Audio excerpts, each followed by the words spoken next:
Hello, dorks. Oh, hello. Hello, Smitchell. Open it up with just a raid. Hi. Hello.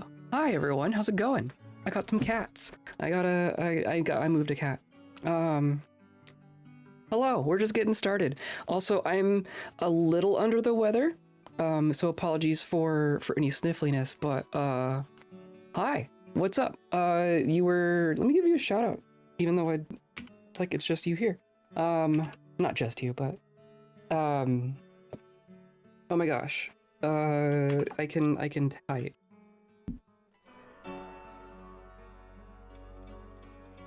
Right? Oh, it's the the underscore. Okay, there we go. Hi everyone. Welcome in. My cats have vacated apparently. We're gonna be hopping into Dwarf Fortress and we are mid-adventure.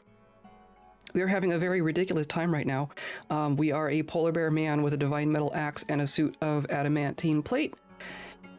And level 100 plus fighter, and I did all that somewhat naturally in fortress mode, and now we are in the midst of a goblin fortress. Just getting lost. We got kind of lost at the end of last stream. So we're gonna pick up from right there. That's what we're doing. We are an obscene character. I don't think anyone's actually touched us in this adventure yet. We've been ambushed by wolves, surrounded by ogres, the whole 9 yards. Nothing has touched us. Yeah, I'm a little croaky. I am a little croaky today. I feel better than I did on Monday, but I sound worse. And I am aware of that. But that's just how it is. You're just gonna have to listen to me. Welcome in. Oh, and thank you for the resubs, Orion. 17 months. Ridiculous. And everyone else. Yeah. I'm just very distracted today, and the cats have left. You've seen the cats apparently. We're just gonna kind of hop into it. Today's episode is brought to you by dragons, and by viewers like you, clicking on all the buttons down there, hanging out with us live, hanging out in VODs, hanging out in Discord, wherever you want to hang out. Get a dragon. You got a cave dragon? Oh my god, we are surrounded by cave dragons. That is awesome. You caught it. Did you catch one in fort mode? That's pretty awesome. Had that same lung thing 2 weeks ago. Hope I didn't give it to you. I hope so too. I think I got it from, this is con crud. almost certainly. So I'm just dealing with the consequences of my own decisions is what's happening here. Fort mode cave dragon, excellent. Get to breeding. Though of course we've also found in this world, breeding cave dragons is a little funny because they have such a long life range that when they're born, they're really small. Like a 1-year-old cave dragon is like the size of a fox. So they don't get useful until a couple hundred years later. It's really interesting. We run into this before. In fact, we're working our way back to our first fortress in this world. We're working our way back to leopard bens. And then we're going to reclaim or unretire leopard bens, and hopefully there are some dragons there that have gotten a little older, because we were breeding them in that fortress and then left and then have been doing other things. We've been in this world for about 80 years now, and maybe there's probably going to be some like 70-year-old dragons back there. So that'll be cool. Yeah, that's it. I'm going to push this button and we're going to get it loaded up. And we're going to play Dwarf Fortress, because that's what we're here for. If you need to raid and run, feel free. Totally understand. Gonna lurk dinner time? Excellent, sounds good. I do the same thing to Radu every week. So yeah, thanks for coming by and dropping your people off. We're gonna have a time here, I think. Here we are. Here's Mosier. We have 18 pets now. And then this is really the thing. This is all from fort mode training.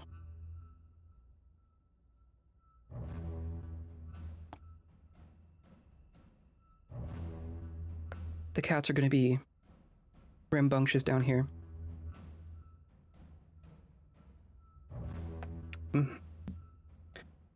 Okay, tea is good. Tea is very good. Okay, so here we are. Here, oh my goodness, we got lost. All right, we didn't get lost, but we did find a dead end. I'm trying to go up. We went down last stream. Here's our dragons. We went down. Right? Does it still show me? Does it still show me the down? I don't know if it still shows me all the down. We went down, and did not find anything. No passages through to the underworld or anything. So then I was trying to go up, and we made it quite far up. This is like, that's cave, right? That's cave. So I don't think we made it to the surface. Maybe we need to find a way to the surface and then go that way. Might be what happens. But we came in through the caves, so I don't actually know how to get to the surface right now. But we're just backtracking through here. So we went down. This scroll is reversed from fort mode, and it bugs me. We went up a whole bunch and then found a dead end and then came back. So now I'm trying to find places that we haven't gone to. But it might just be that we go back into the caves and see if we can find a way to the surface. We're in the midst of Tear Hated is the name of this goblin fortress. This is the last of the 3 goblin capitals that still belong to goblins. And we're here to kind of ease that a little bit. So yeah, maybe if we went north and found this tower and went back to the surface. We came in through like over here because this is like becomes a canyon. I should have crossed it like down over here, but I didn't. So we just went in through the tower instead. We are healthy. We are not tired yet. We only have 1 water left, which is scary. So maybe that's why we need to go back up to the surface. Plenty of meat. And that's good, I guess. Okay, so with all that being said, I think what we're gonna do, if I can orient myself here, I guess there was a cave right here, right? I could just go back up, right? That's up. And then we're gonna go over this way, backtrack a little bit, but I'm gonna go out into this cave and see if we can find the surface. At the very least, we probably need to fill our water skin. But we've been finding blind cave ogres. So watch what I do to blind cave ogres. I'm gonna combat. I'm gonna confirm because it doesn't actually want to attack me for whatever reason. Going to strike. I've been doing the neck. I've been doing the neck with a heavy hack. Dead blind cave ogre. That's been the story so far. And it makes me so happy. Hey, look, another dragon. I think I have enough dragons at this point. I'm not claiming more. Just for the sake of what we're doing. A, C, V, A. That's what we're doing. I've decapitated so many people that I have to memorize the button combo to make it smoother. There. Okay. So we're just gonna go along here. Hi, more dragons. Maybe keep the oldest ones. I think the ones that we have are probably all about the same age. I guess I haven't really examined them very closely, but they're the World Gen ones seem to be like 250. Yeah, 211. Here's the cats again. 269. Nice. So, oh, geez, that was close, cat. Geez, okay. Everything's fine. I'm gonna try to not fall into the pit. There we go. Misses. Yeah, I'm not sure anything's actually been able to hit us so far.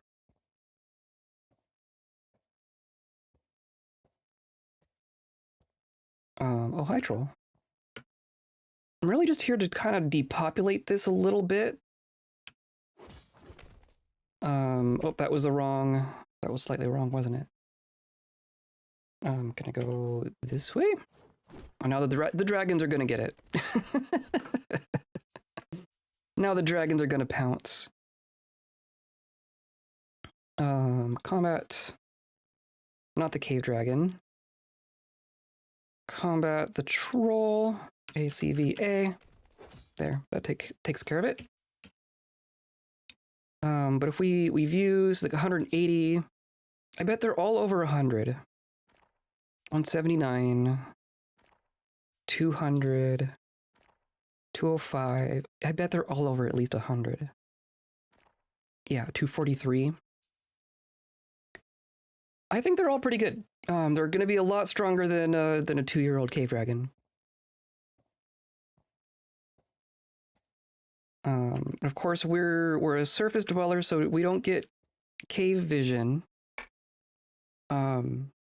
So we've just been dealing with this. We should have brought a kobold, is what we should have done.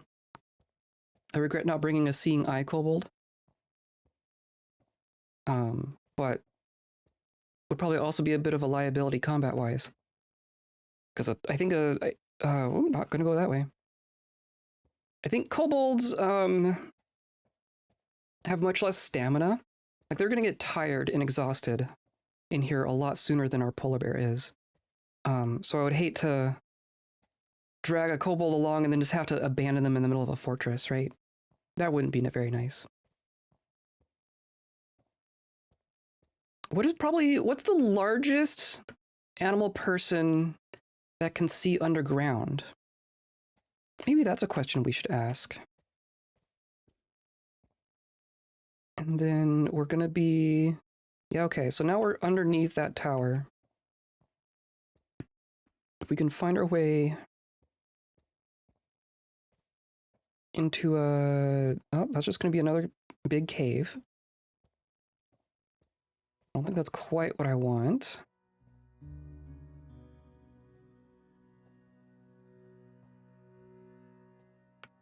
I want to see if we can find some more of those living quarters. That's typically where you can find passages up to the surface.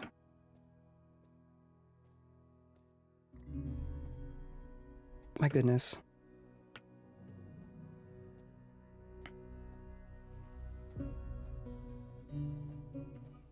Well, how's everyone else? How's your week's been treating you? Hopefully you all feel better than I do. I do feel better than on Monday, but geez. Oh, here we go. Is this what I want? No, this is another big cave. Another giant cavern. Okay. We're like right down here. Okay. Tired? I agree. 100% agree. A 3-day weekend? That's always nice. That does help. Health-wise, fine. Feel like I'm boring people, but work just sucks so much right now. I feel that. Yeah, work. Why does work exist? Does it need to? Could we just skip the whole thing, maybe? So I'm gonna see if we can go, maybe, oh, here, actually. Or no, that's just gonna connect with this. That's just gonna connect here. So I don't think that's exactly what I want. That goes back into the tower. Work exists to make things happen. I doubt. Considering how little happens at work sometimes. Oh, you moved away. My one weakness.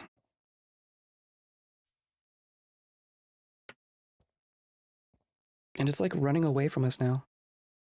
Blind cave ogres know to run away. Also, we can see the cave trees down there. We can see moss down there. I've seen these pits before. I've seen plenty of these pits. Whoa. Okay, that's not what happens. Okay, no. Something... Cave dragon bumped me into the lava. Fantastic. That's not that's not how this works. I'm sorry, I am saves coming that. That is not a worthy end to our adventurer here. I was just gonna say I've never been able to see cave from the top of those holes before. Creative things are a type of work, true. Very true. But at least for me, creative things don't pay. Okay, yep, we'll just ignore that. Ignore that, everyone. We'll just pretend that didn't happen.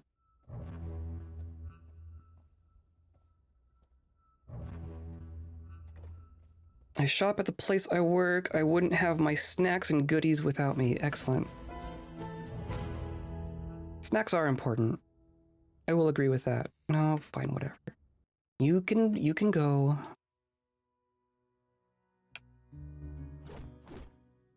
Okay. It jumped away from me, but the dragons are gonna pounce. Real good here. That is... Jeez, my throat.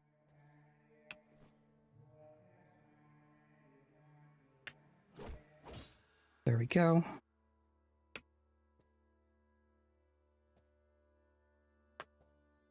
Creative things will pay enough, or I will do work that is inoffensive enough to me so I can have time to make my things. Yeah, that's really what it comes down to. Hello, ogre.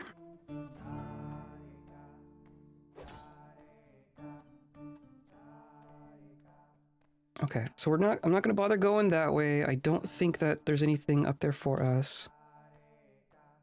Butcher. Gonna butcher the butcher. So I don't know why did our dragon really bump us down there? We just didn't have room to dodge. That must have been what happened. Okay. I hear a cat in the closet.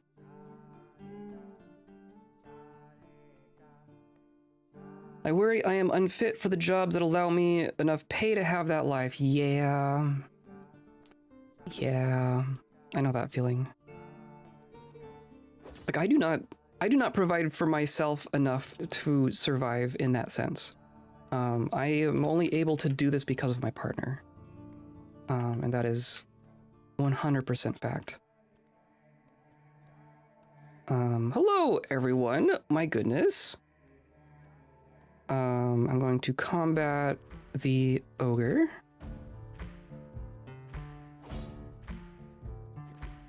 There's that one.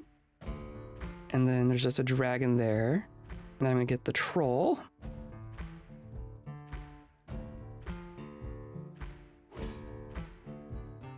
Stand up, and then we can get the ogre. Perfect.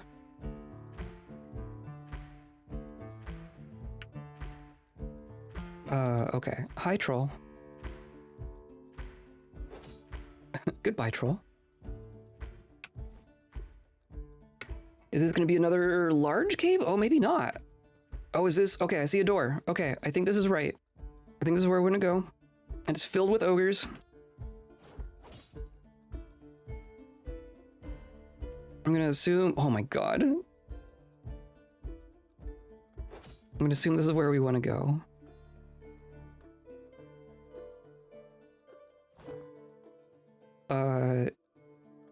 Stray... The dragon pushing past me interrupted my action.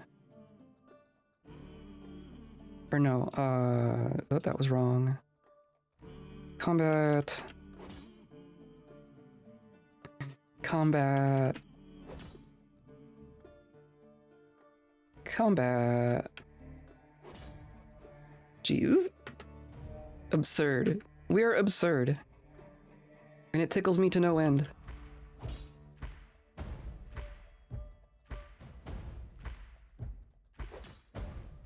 There we go. Combat the broad troll.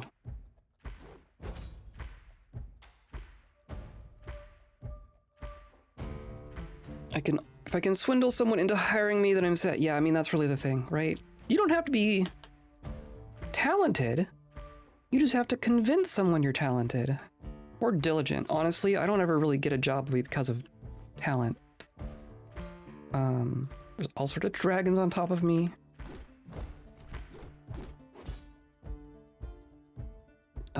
Cave dragon slashes the ogre. Ogre's been struck down. Okay.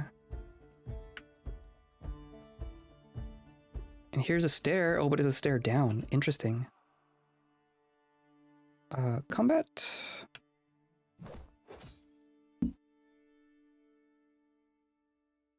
Well, oh my god, they're just gonna like filter out of here. Combat.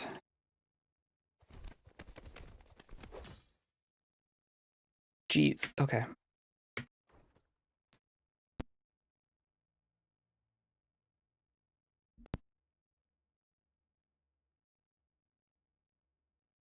Fairly Diglett. I like that.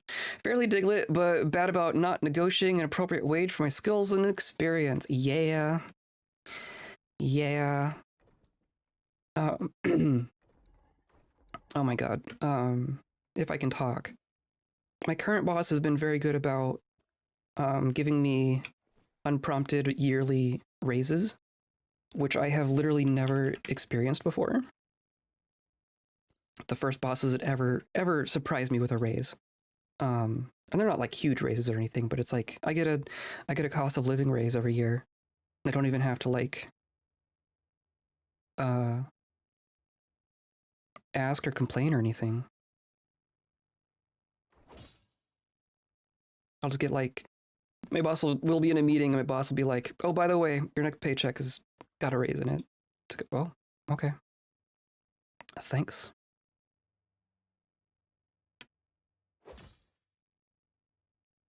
Okay, and then there's 2 more ogres here.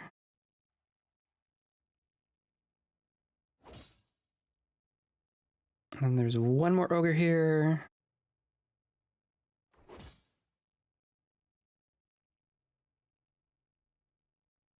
I'm wondering if we are more effective at killing these things than Reg was, which is really hard to say.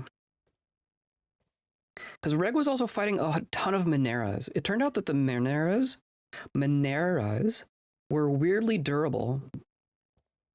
Because you can't decapitate a Minera. Like the Mineras don't have a neck, and that's like their greatest strength against us. And I want to say that Reg was able to get the ogres and the trolls pretty regularly. I don't know if he was like 1-for-1 slash a neck kill an ogre. Is kind of what we're at right now.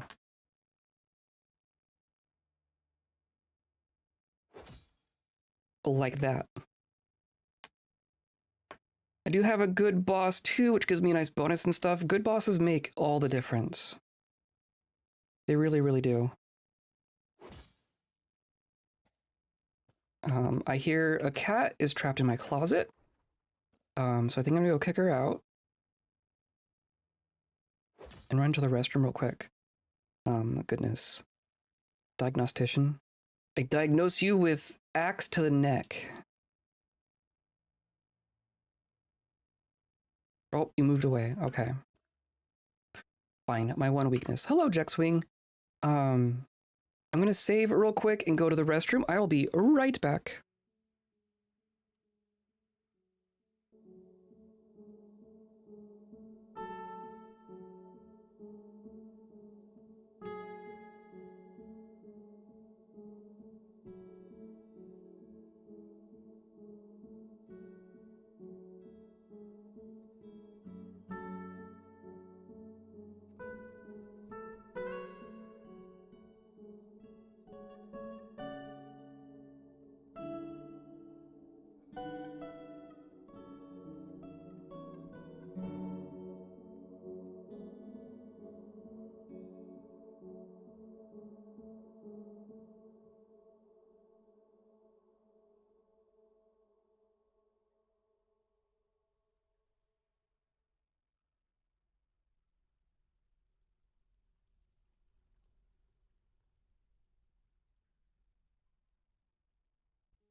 Okay, I'm back.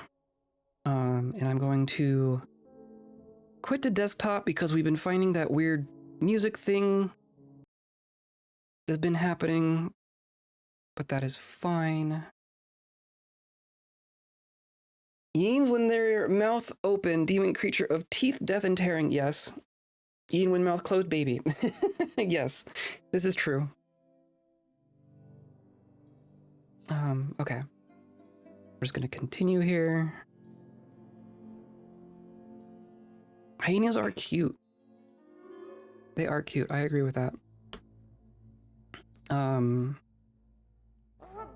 but our silly cats, you'd think they'd realize that every time they go into the closet, they get kicked out of the room. But Heck is not a creature of realizations, I don't think. All these dragons. That's just a door, right? I guess I'm gonna go through the door. We're looking for stairs up.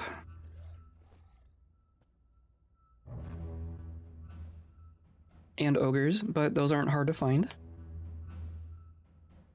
Combat the ogre. Decapitate. Maybe someday we'll have like true reach weapons. That would be cool. There is an ogre on top of me.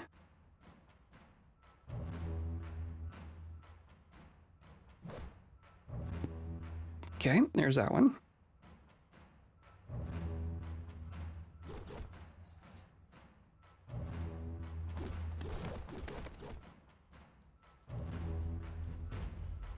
Can't stand up. Oh my god.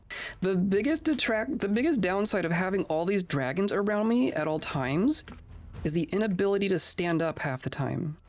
That's like the only downside.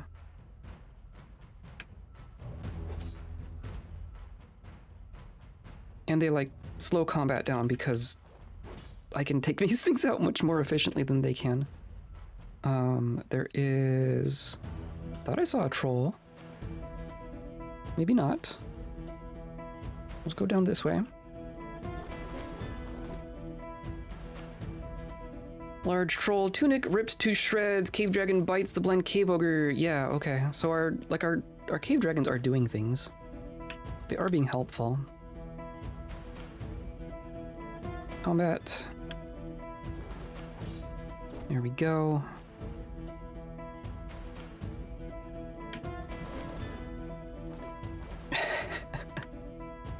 My goodness. So here we have a troll.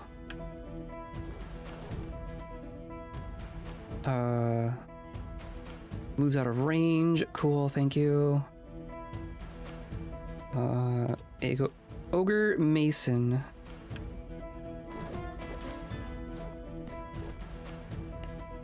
Yeah, hyena men are real. True.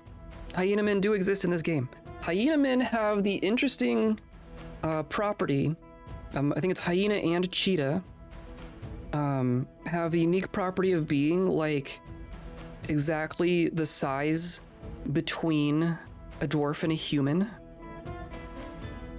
So if you make clothing sized for a hyena person, you will end up with clothing that a human and a dwarf can wear. There's your factoid for the day. I'm just crawling along the ground here. I have nice weekend plans. I do not. I didn't know if we'd be able to stream this weekend because things may have happened, but it appears that they're not going to, so I think I'm going to stream this weekend. Combat to the troll. Deals with that one. Troll gives into pain. There is an ogre here. There we go. Can I stand? Not yet. Now can I stand? Okay. Oh my god. Oh my god. Oh dear. Why are you unconscious? One of them ran back this way. We're already in lethal combat with one of these. Holy cow. This might be another large cave. Hard to tell. Hard to tell. Where are we? I'd love to find one of these towers. Maybe we can make our way like over here. There's just 3 ogres right here. Imagine opening a door and there's just 3 ogres.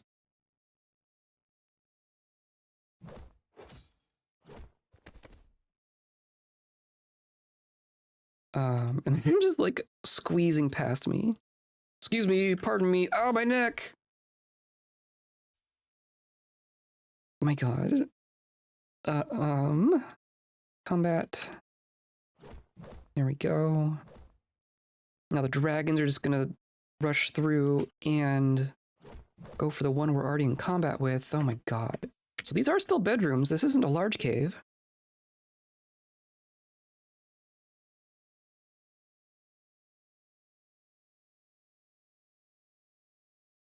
Hyena culture, oddly popular fashions with both dwarves and humans. Yeah. I imagine it's like, for a human, it's a shirt. Like a human in a crop top and a dwarf in a toga. And for a hyena, it's like just a shirt. That's what I imagine.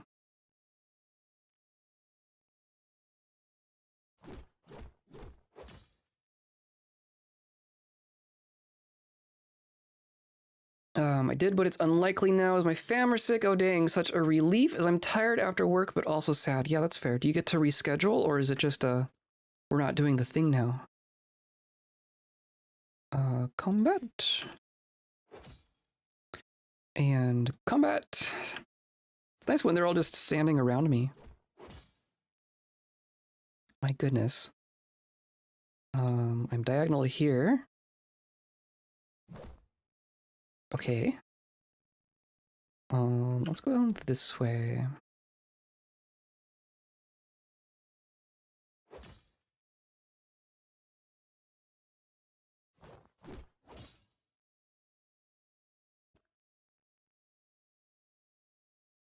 And then combat the leather worker. Oh, here's a stair. Perfect. Okay, this might be exactly where we want to be. Here's a troll. Perfect. I'm gonna work toward the stair. On the ground again. No, not the dragon. I don't want to fight the dragons. So I guess leaving dragons here does still make this place kind of dangerous in the fort mode sense. But I don't want to claim every single one of them. There is a such thing as too many. Just from the perspective of the game running smoothly. Combat. Okay, up the stairs. Oh, is this even a way up? Okay, cool. We're just gonna like chop our way up these stairs. Blam. And a lot of drogue. Ogre administrator. Excellent. And then cave dragons. Go up again. Can I stand here? Okay. And then up. And then up. And then up. And then there's more. There's more. No, not the dragon. Leave the dragons alone. It'd be cool if you could, like, kill everyone who ruled over a site, but leave all the dragons, and then you just end up with, like, a place that's just owned by dragons. It just goes completely wild. I think that would be cool. Do I not have... What happened to my... Still have my shield, still have my axe. Okay. Weird. Ogre. Yeah, I'm not seeing... There should be like a third option, shouldn't there? I don't remember what it was. Going up. My goodness. Oh my goodness. Nope, not the dragon. Not the dragon. Combat the ogre. Oh my god. And then there's like 5 dragons here.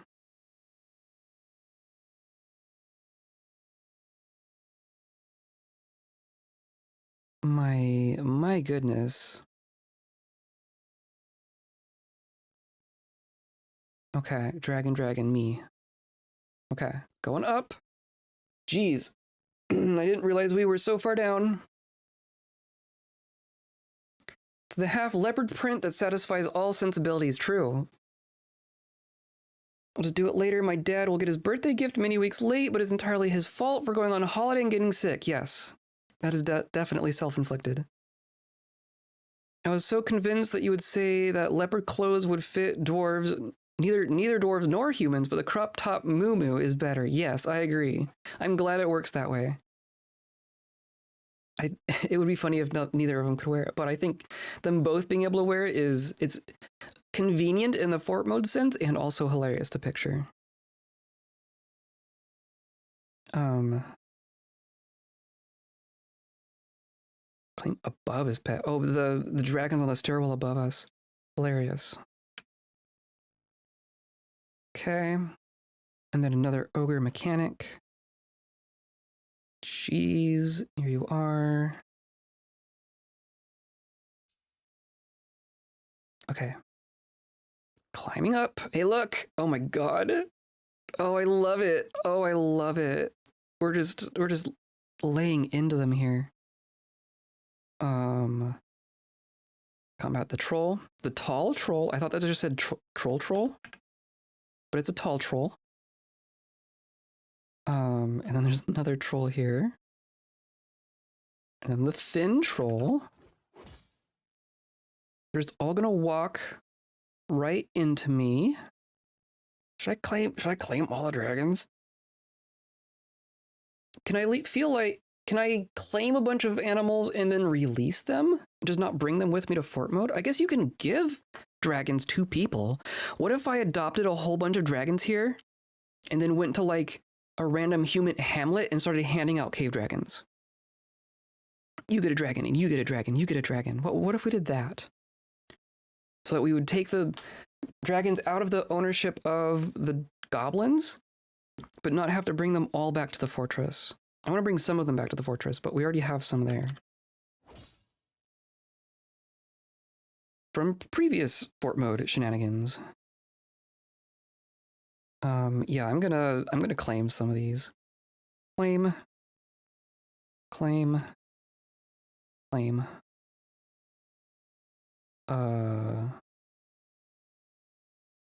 Right. Claim.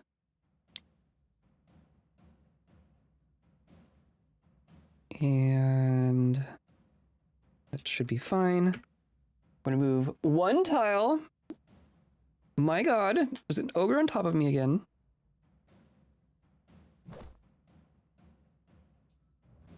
May I stand? Would love to stand. Okay, here we go. Combat. Oh, that one got away. Okay, dragons! Pounce! Yeah, the dragons are just gonna go for it. Okay. Space feels a little ogre administrated. I agree. We haven't seen a single goblin, have we? We haven't seen a Minera either. We've only seen ogres and trolls and dragons so far.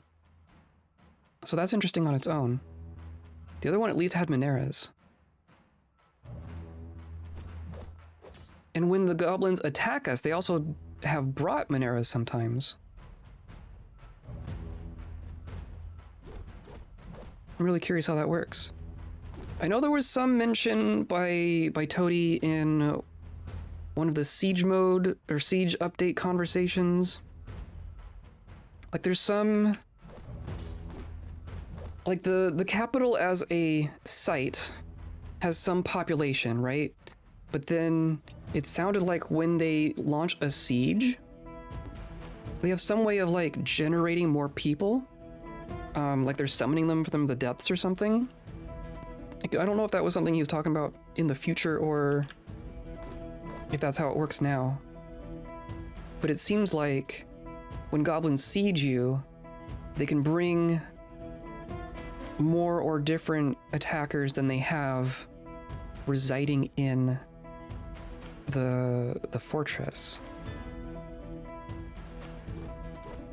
So that's kind of how I'm understanding the lack of goblins here. Because when they attack, they definitely bring goblins. They definitely bring the goblins. Claim. Claim. And I'll just go... Oh, this poor ogre up here is gonna get annihilated by dragons. Which is probably not the best way to go. It's probably better to just get decapitated in one go, right?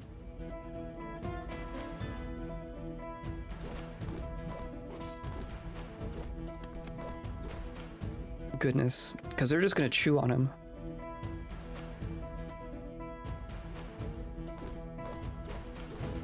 They join the Wa? Yeah, it's true.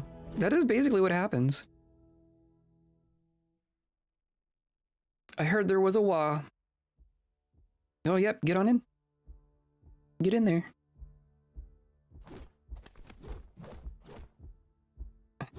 Jeez.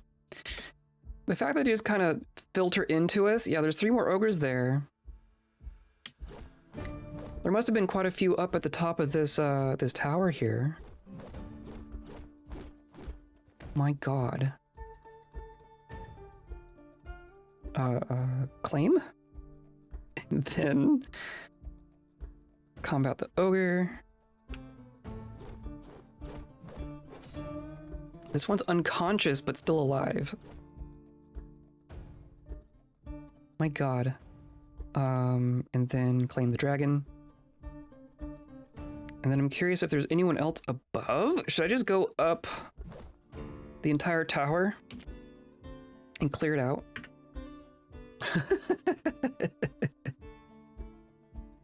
If they're just gonna walk on by.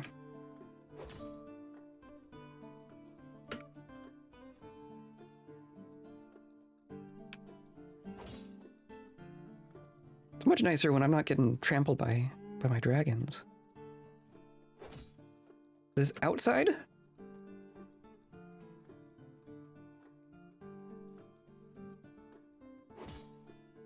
Here we go. Okay, I think this is where we want to be.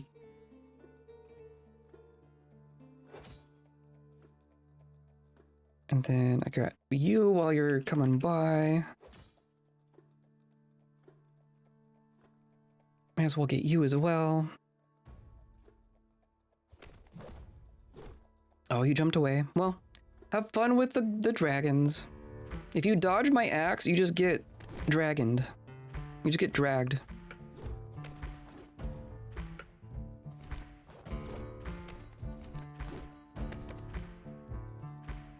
Wow, okay. There you go.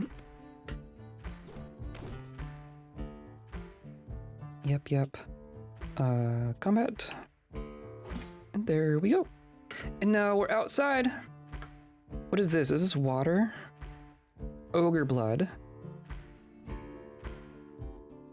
And water, okay. So it must be raining or something.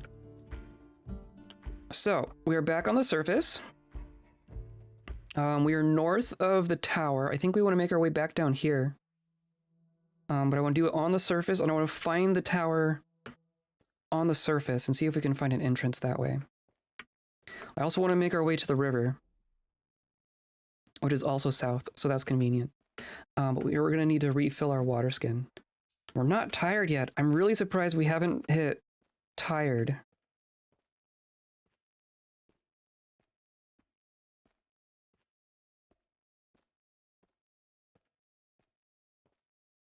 All these trenches, all this water. Some wet person just walked through here.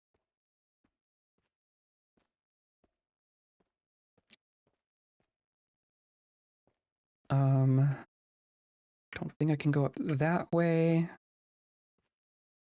Can I do this? Here we go. Okay, this gets me across that trench.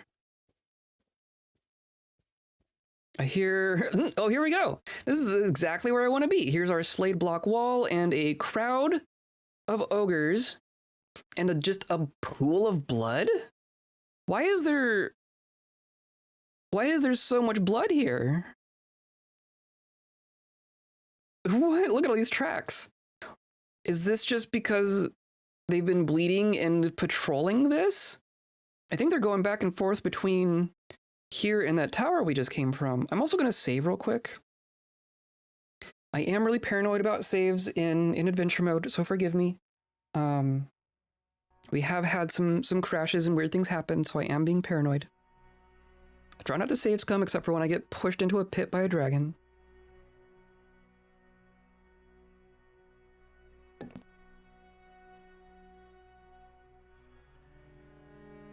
Better save than lose it all, I agree. Well, especially because it's like kind of slow going. Like redoing an hour of ogre decapitating is maybe a little painful. So I just don't want to lose it.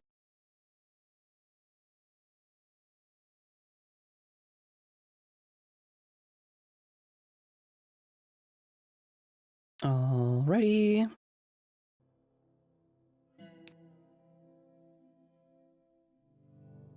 Yeah, who should we give the dragons to? We're currently on the southern end of the continent. So the other kobold civilization is down here. Like we mostly live in the north, except for our capital, which is down in the south. But the southern kobolds have most of their stuff down here. There are a couple of elven civilizations down here.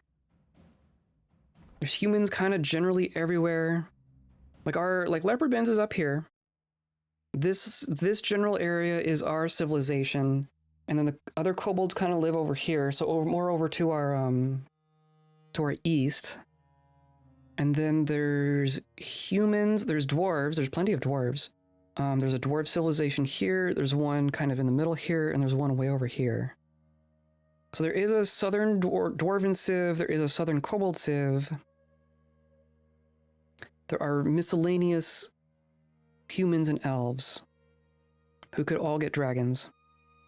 There's a dwarven fortress right over there, dwarven fortress there, kobold fortress there. Maybe we just hand them out to some kobolds. Maybe we just become Dragon Santa and hand the kobolds a bunch of dragons.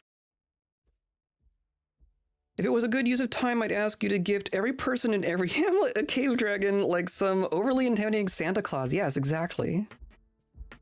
That would be a little much, but I think we can do, like, look how many dragons we already have. We already have over 20 dragons.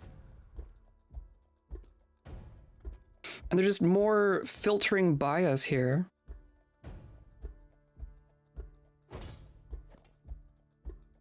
So I'm probably just gonna claim some more as they walk by. Here's a stray we don't own. We don't have this one. Claim. And then chop. Ho ho ho. Hack, hack, hack. I own all of these. I guess, do I want to filter back that way? I guess I don't. Are we, are you fighting down there? Or that's just another random troll? That's just another random troll. I think I'm gonna find my way into here. That's what I want.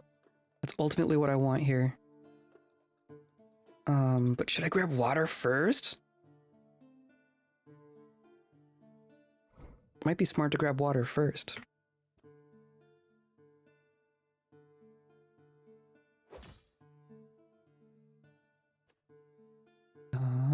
All of these are mine. It's much easier when you're outside. Not trying to go through a one tile wide hallway with 20 dragons behind you.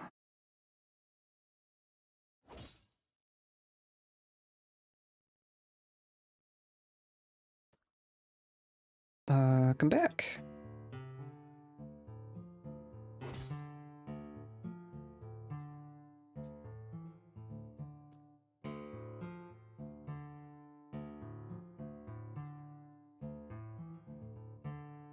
Oh, you left. Okay.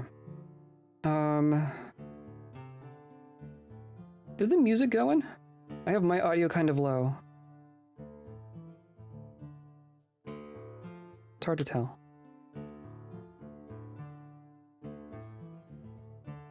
Seems like adventure mode stuff doesn't go as consistently as fort mode stuff does.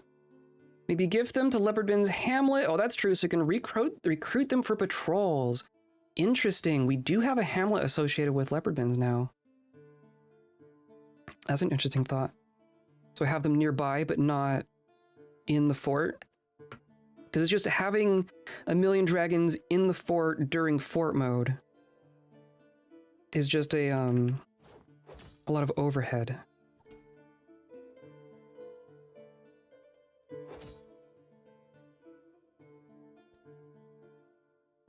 I like how they don't really respond to me at all. I wonder if is it just the goblins that will like spot you? Like I know I've snuck into a goblin site and they're like, intruder, who are you? But is it just because there's no goblins here that the ogres don't know who their enemies are? I don't know why they would be ignoring us.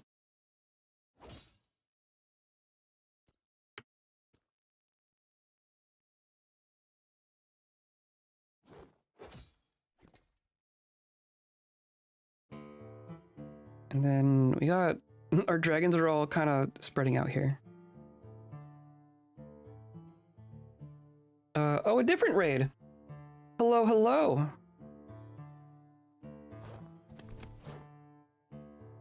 Welcome in, Tell and Artho and friends. How's it going?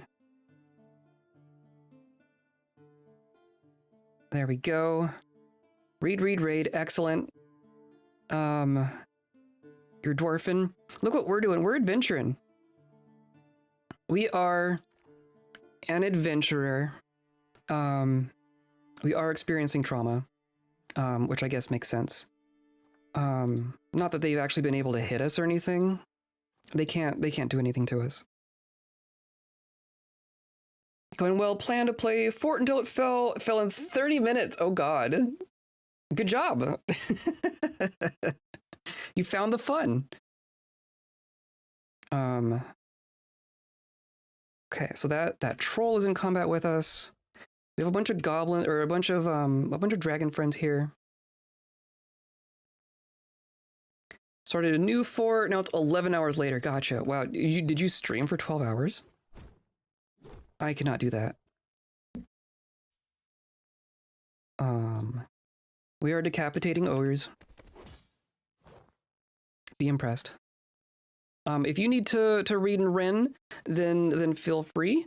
But yeah, we're gonna be here for a bit. We're gonna kill some goblins, or not. We haven't actually found any goblins.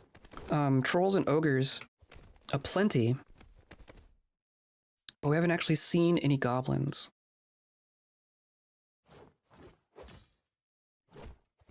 Needed a chill day. Yes, it was lovely. Excellent. I mean, that's all that matters, right? If you're having a chill time, then that's all that matters. Good luck with adventure. Thank you. I don't know that we just need so much luck. Preparation has been on our side. Turns out giving a polar bear an axe and telling him to train for 40 years. Probably not 40, probably 20 to 30. I don't know. When did Moser get to that fortress? 152 is the earliest I'm seeing there. And 152 was 30 years ago. We're in year 180. So, like 30 years of training gets you kind of a ridiculous... I'm going to claim the dragon. Kind of a ridiculous character here.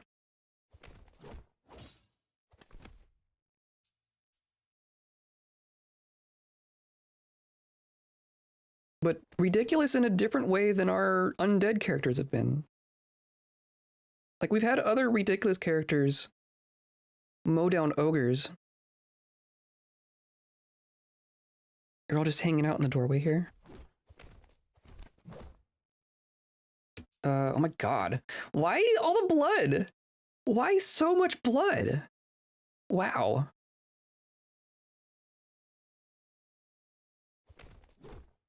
I don't know that I've ever seen such a bloody landscape before.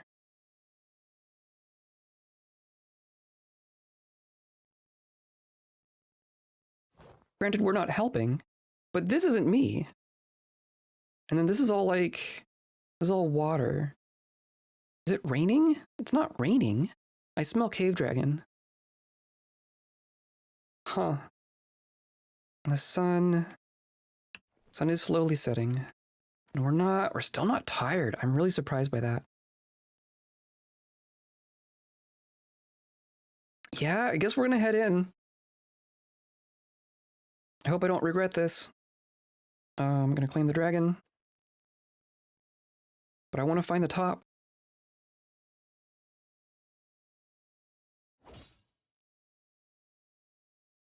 And then I wonder, do we have the rest of our memory map? Can I look down?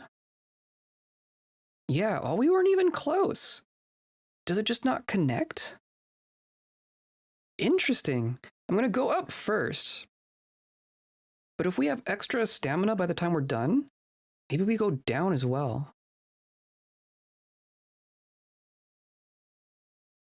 Because apparently there's more fortress beneath us. Nope, I want to claim the dragon. And then combat the troll.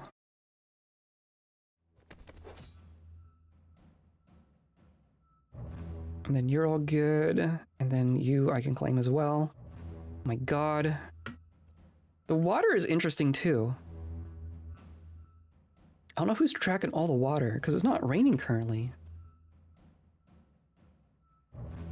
Combat the surgeon. Oh, come on. Decapitate the fish cleaner.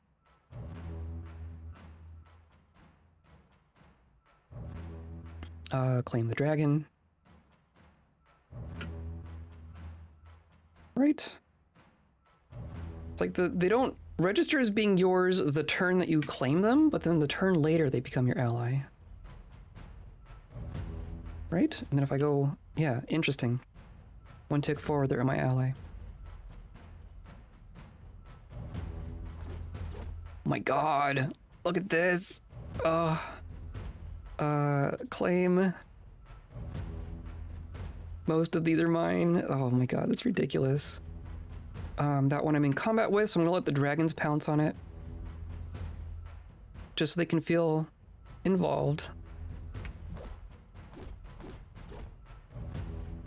I treasure you. Go play with your friend. Combat. I'll just be over here decapitating 5 while you take care of 1.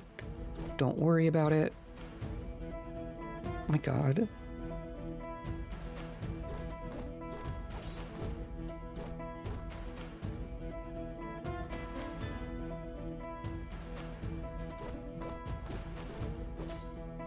So many.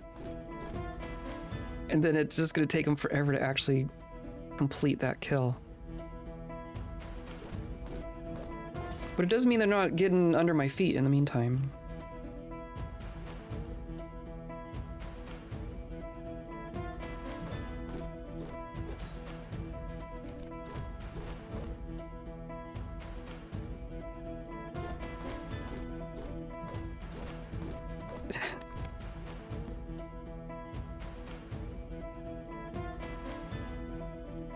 Oh, my throat is so scratchy.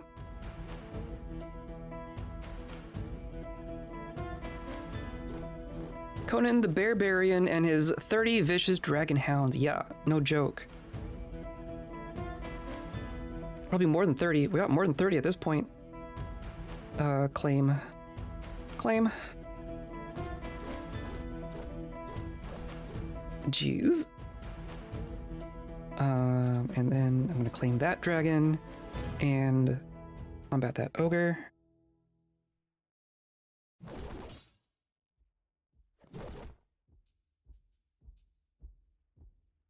And then there's 2 more here.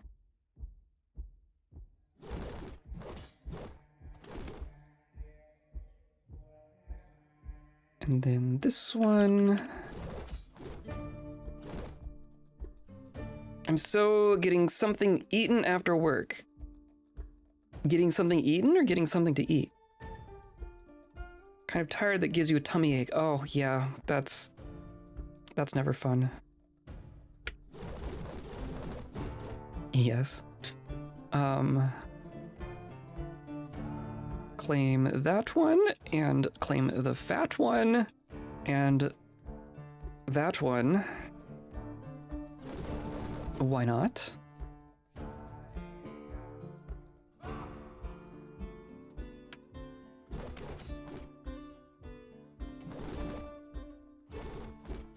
Oh, if you do...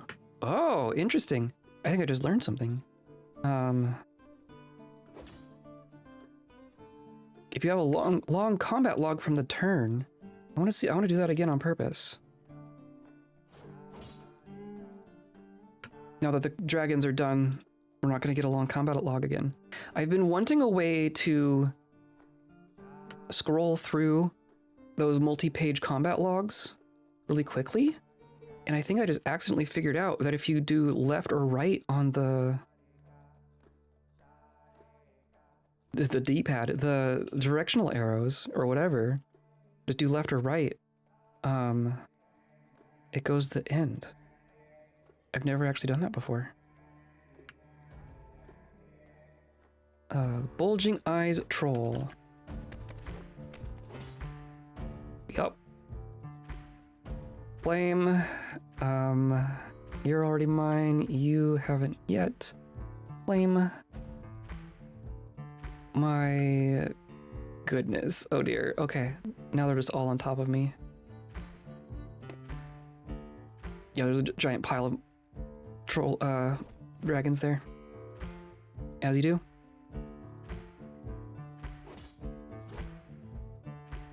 I'm assuming we're going over here. I hear combat over there, apparently. These are all mine. So yeah, we're gonna head this way.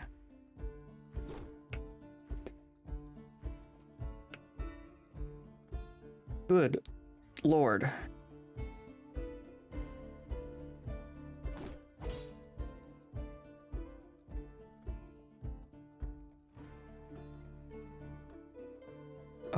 Combat. And then combat. Oh, look, there was another one just hiding underneath.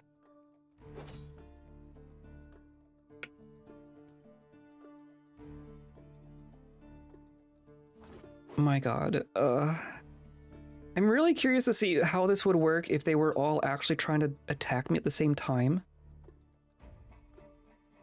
Because I think that would slowly start to overwhelm us, but nothing's been able to hit us so far. If anything, it would just wear us out faster, which is dangerous.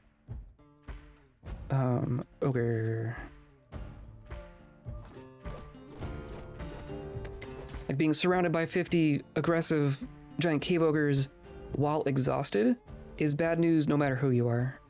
I don't care who you are. These are all my dragons. Witness my dragons in despair.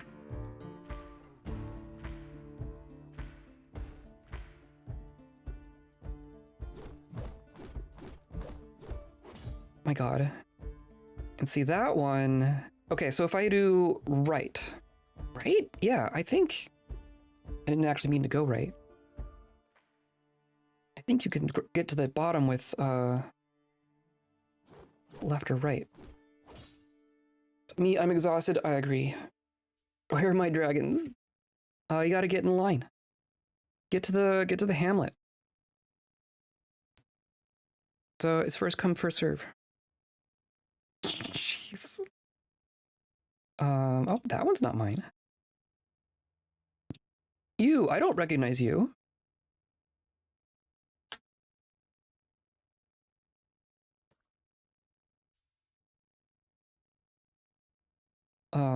So yeah, there's an ogre here. It's hard just to keep track of where we are. underneath all the violence. I'm gonna claim you. And I'm gonna blow my nose.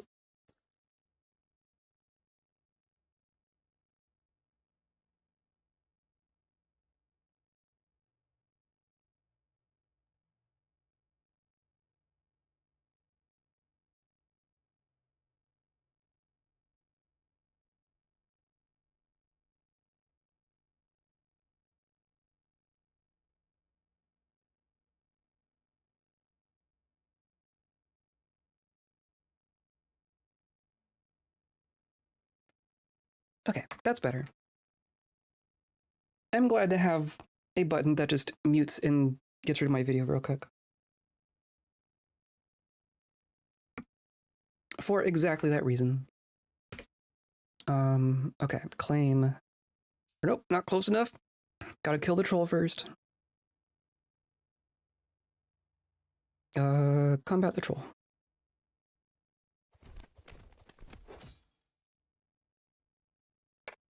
Do you ever get the kind of tired that's like achy?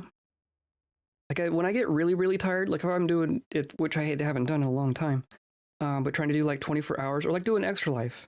I guess that's probably the most recent time I've done it. But like you start to get to the end of 24 hours and it's just your body hurts. Not even tummy achy, but just like muscle pain.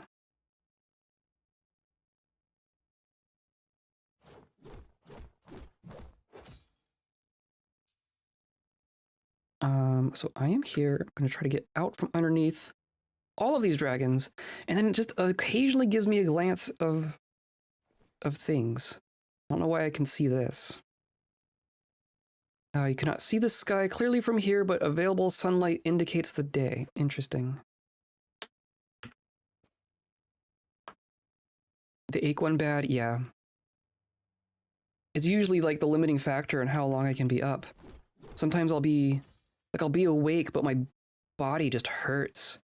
I just have to go to sleep. Hey, look, a stairway up. That's a good sign.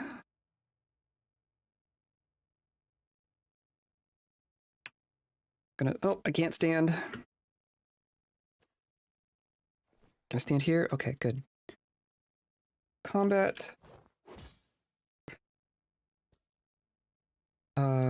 Combat. Still can't stand up.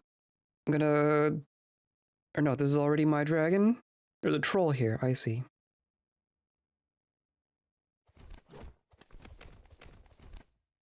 Oh, that one... So the troll missed us. And then, okay, interesting. So a bunch of the dragons attacked before I actually hit it. Jeez. Buying a stairway to dragons. Yes. I've never been achy without another explanation from staying up, but when hallucinations start, that's bad. Yes, that is also bad. I have not actually had sleep, like exhaustion-induced hallucinations. Oh, I can just claim some dragons.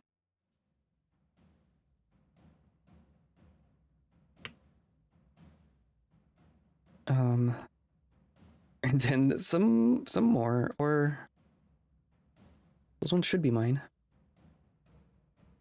Oh, where's my claim button? Because I'm here on top of a dragon. Some of them aren't. Some of them don't want to be claimed.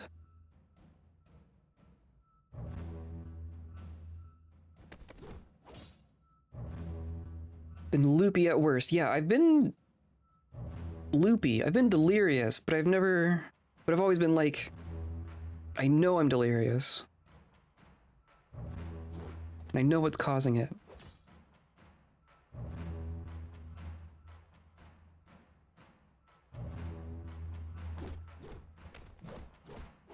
All these dragons. Oh, it's so many dragons.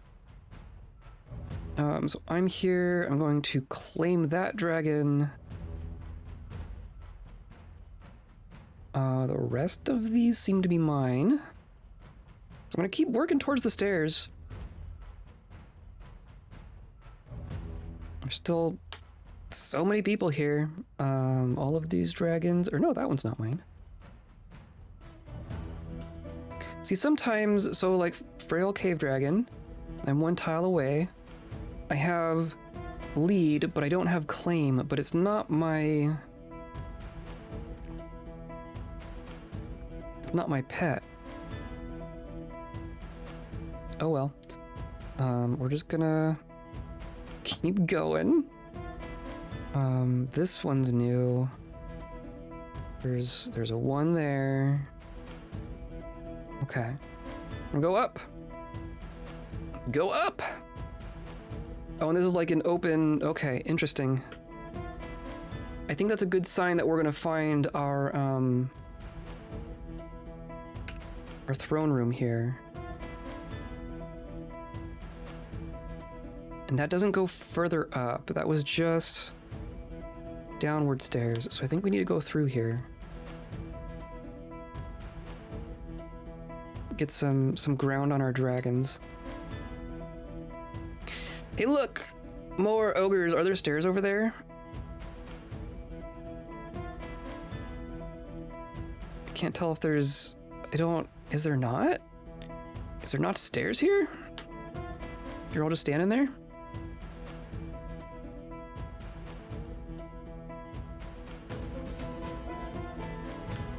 That's interesting.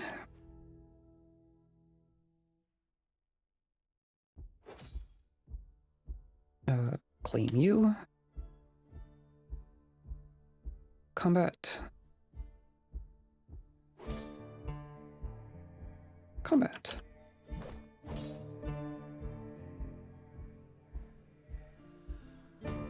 And then that's just a statue. Huh.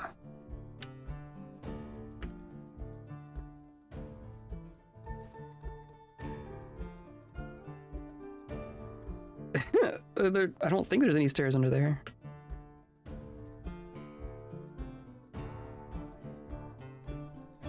Interesting.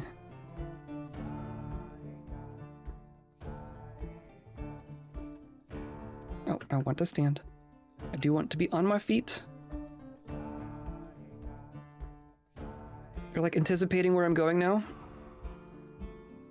My goodness. Okay, well, let's go back down. That's a statue. There's just objects there. That's weird. Fine, whatever. We've already determined that this is a oddly laid out fortress.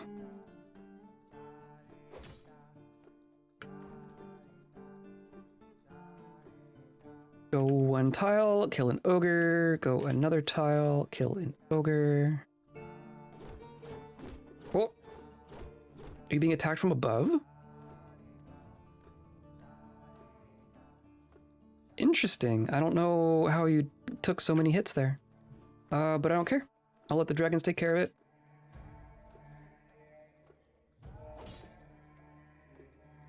There goes the head.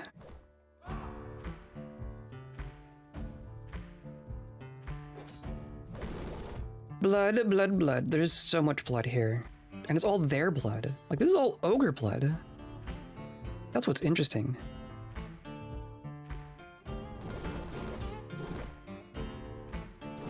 Because it's not like we've had siegers come and get injured and leave. Like, when we get sieged, we kind of take them all out.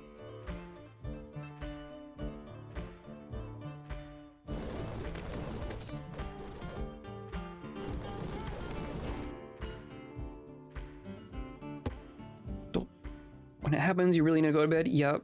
Yeah. Sleep deprivation is no joke.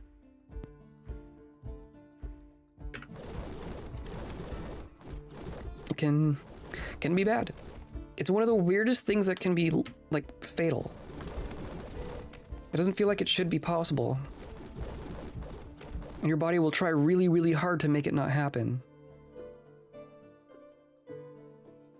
But it is a thing that can happen.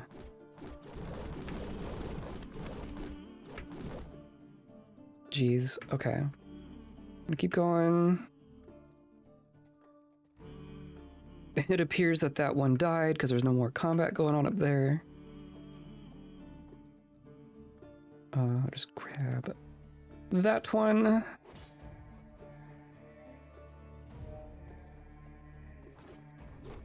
Oh, and then that one's gonna get pounced on. Accidentally stayed up all night twice this week being anxious about my upcoming trip. Yeah. Anxiety is a fun thing, isn't it?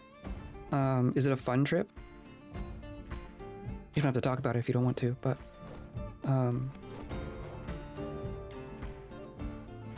I get that. Oh, there's a new dragon. Welcome to my horde.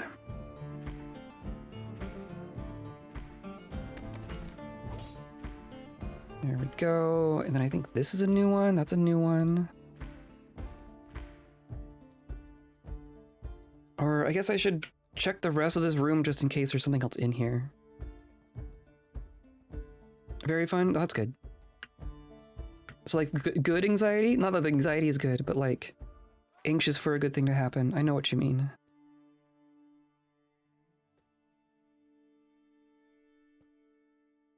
Oh my god. Yeah, that's... Strictly speaking, too many dragons. Claim that one. Good lord. Oh, I like dodged through the doorway. Okay, well, I'm gonna claim that one, and decapitate that one. Oh my god. And then combat the troll.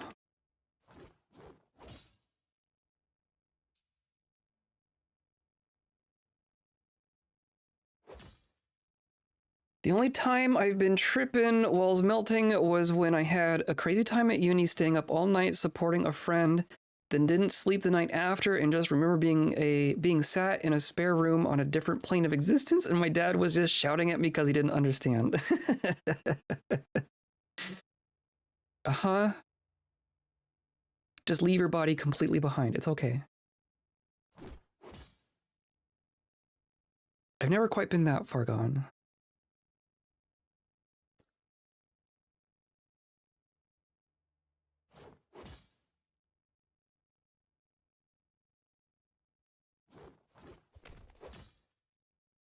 My goodness, my goodness. I guess I'm just gonna follow the trail of blood. Maybe the trail of blood leads us to the throne room.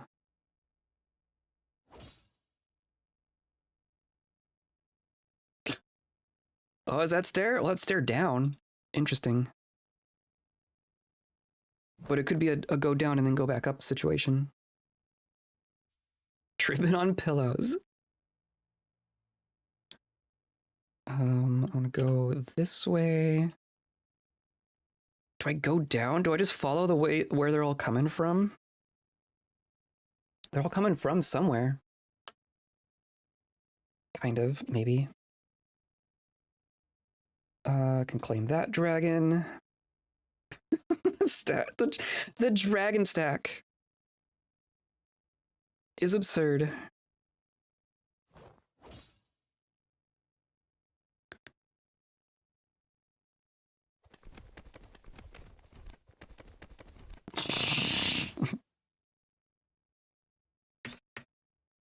Yep.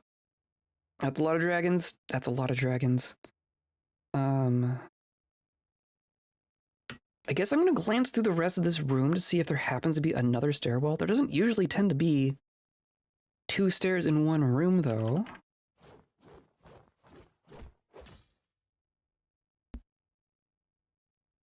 I have to get this BS of not sleeping because I'm worried about not getting enough sleep to be awake to travel the next day. Yup. Critical flaw in our wiring. I agree. Why are you lying on the floor in the spare room? Why what are you blurry? Something that I learned recently, and I feel like I need to go and like actually do more reading about this. Because I don't know how, I'm not super confident about this, so don't take this as a fact. But like Mythbusters and Adam Savage and such. I wasn't actually watching Mythbusters, but I was watching a video from Adam where he was talking about a myth that they did, but it was a myth that I never saw. Like, I don't think I saw that episode, so I didn't know exactly what he was referring to. But he mentioned that apparently, this is according to my memory and maybe not fully understanding it. Hey, there's a stair up. Maybe let's do that instead. I'm going to circle around the rest of this room first. But the idea was that if you are laying in bed and not sleeping, but it's quiet, your eyes are closed, you're keeping your mind as calm as you can, even if you don't truly fall asleep, you get like a significant chunk of the benefits of sleeping just by laying there. And I found that surprising when he said that, but it was a myth that they tested, and it turned out to be true or whatever. I remember learning in college in like Psych 101 that if you're not in REM sleep, then like nothing's happening. It's kind of the way it was explained to me originally. Like if you're not getting REM sleep, then you're going to wake up like you didn't fall asleep at all. But I don't think that's entirely true. So I've done that a couple times since then, because I have a really hard time falling asleep. Pretty frequently. Possibly all the time. Hey, look, okay, we found another floor. Hooray. I'm gonna go ahead and save again. Just because it took us a long time to fight through all that. But I've been keeping that in mind because I definitely have the experience of laying there and getting really frustrated that I'm not sleeping. And that anxiety is like the most exhausting part of it. So I kind of told myself, if you can't sleep, just try. It's still good for you. Yeah, I don't know. I don't think it's the just trying that's good. Because I think if you're... Oh, I wanted to quit. I think if you're laying there and being anxious about not being able to sleep, then that's not good. But I think if you're laying there and accepting the fact that you can't sleep, then you get like 80% of the benefits of sleep. I am going to quit back to desktop just to prevent any music weirdness. I hate not really that my wife falls asleep in like a minute. Yep, I do not understand. Equally, she doesn't get that it takes me so long. Yeah. Yup. Z will fall asleep pretty quickly, but have like not very restful sleep. So they wake up tired. And they'll say like, I didn't get any sleep last night. I'm like, I witnessed you being asleep for many hours. I was awake and seeing you being asleep. Okay, it's being weird. So I don't know how that works. But I've done it a couple times. I've had the mindset of, I'm not falling asleep, but I am resting here. I don't need to do anything. I don't need to think about anything. I'm just gonna lay on my back and keep my eyes closed and focus on my breathing and not try to fall asleep. And usually what happens is I end up falling asleep. It's accepting the fact that you aren't falling asleep is what helps you fall asleep, in my experience. And trying to fall asleep is what makes you not fall asleep. So you just kind of have to accept that you're not asleep and just lay there and rest. And then you'll probably get some sleep, but also the hour or two or however long that you're laying there just relaxing does seem to have an impact. It does seem to do something for you. I was pretending to sleep for your benefit.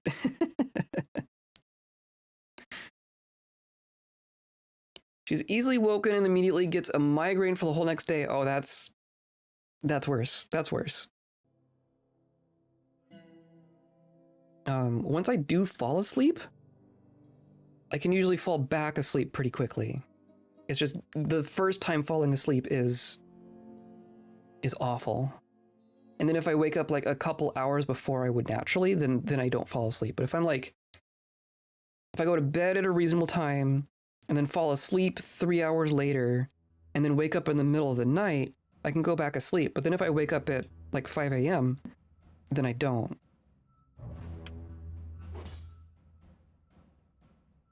Isn't it cool how everyone's sleep is completely different? You know, that thing that literally all of us spend a third of our entire lives doing, and no one has the same experience? How does that work?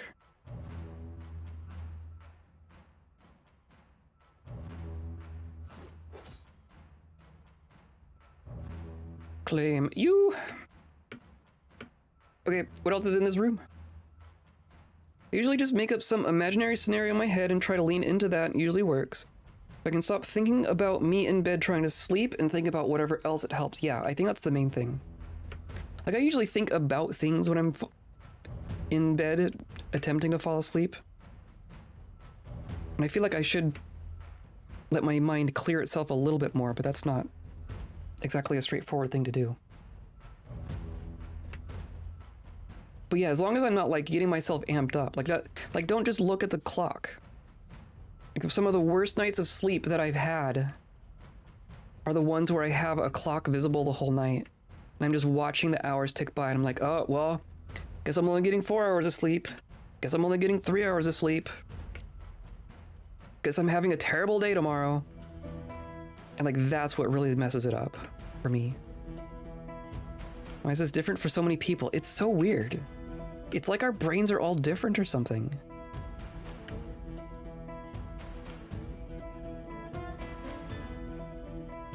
Okay, I really hope this leads somewhere. Maybe throne room? There's quite a few things here. There are quite a few things here.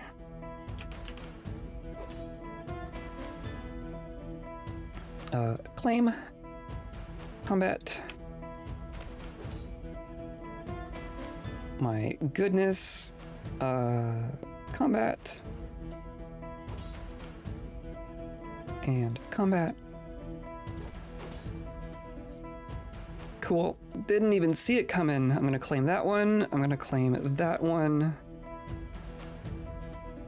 That's all of them. We gonna get someone scary here? This is a big room. Does feel like a big room. Oh, come on. Well, now all the dragons are gonna get you. Sick 'em or whatever. Oh my god.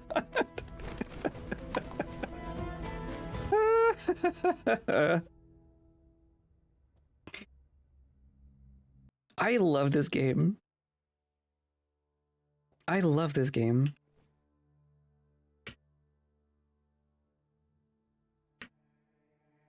Oh, interesting. I don't know why that happens. Sometimes we just get a clear view of everything. But there is another stairwell. I think this has got to be leading up to the throne room. I don't know what else this would be. Oh, well, it's not a dead end yet. And then just goes back. That's so strange. It's like we get a moment of dark vision.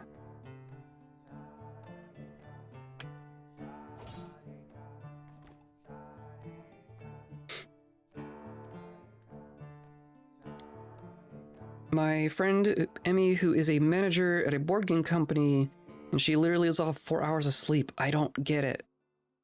It does not make me happy. Let's not get into the whole teletransportation paradox, sleep consciousness, sleep thing. It's not wanting to sleep, just your current self not wanting to give up on its life before you're reborn in the morning. What? Okay, this is news to me. Like falling asleep is like a Star Trek transporter? I don't know about that. I don't know about that one. Claim the dragon.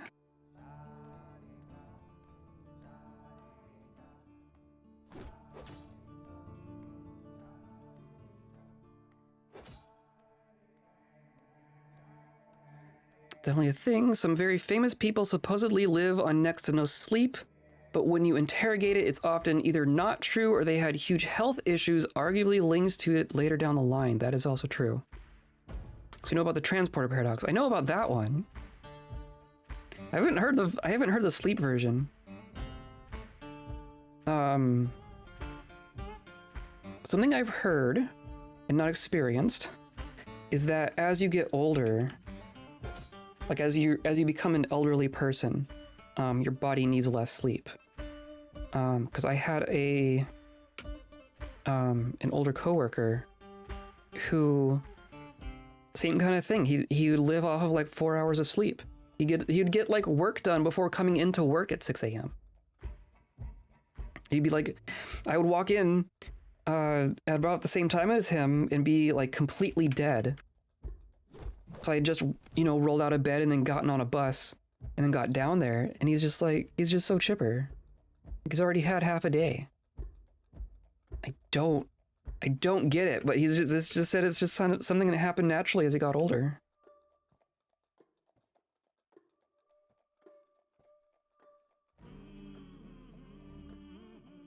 No reason I don't want to sleep because work when I wake up. Yep, that's also the thing. Look at my dragons. Look at my horde. That one troll got away. I don't care.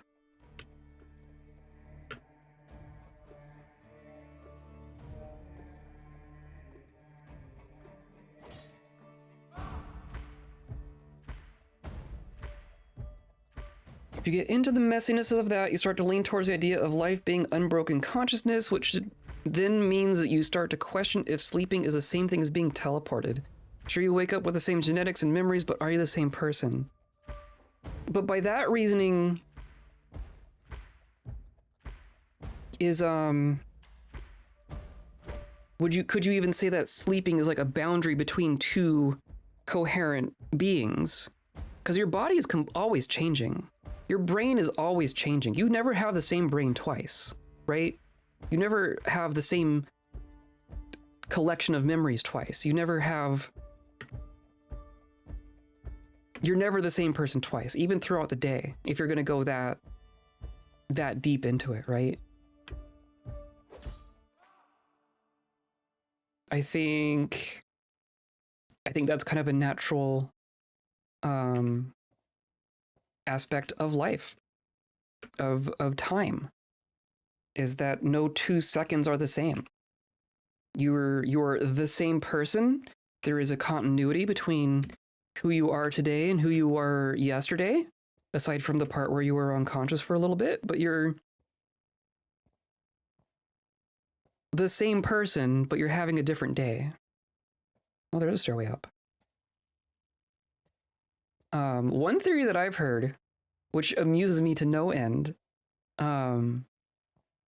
is that being unconscious, like from an evolutionary perspective, being unconscious and just laying there and metabolizing is like the default state of life. And then you have to wake up in order to acquire food and shelter and make yourself safe and all that stuff. Like everything we do during the day is just so that we can go back to sleep. And when you're asleep, that's actually like your most natural state of being. There's a CGP Grey video from 10 years ago about it. I'll put it in Discord. Don't really buy into it. To be honest, 10 years later, a lot of Grey stuff hasn't aged too well. Interesting. It is interesting that he's been around for so long. I do like a lot of his videos, but I know what you mean. I don't Zeno's paradox my way through life. Yeah. If you spin that into death being an eternal sleep, it kind of makes death pleasant. Yeah. Yeah, why not? Oh, a single whip. Hello, Barely Creative. Welcome in. Hey, look, a named whip.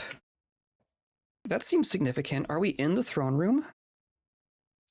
We might be in the throne room right now.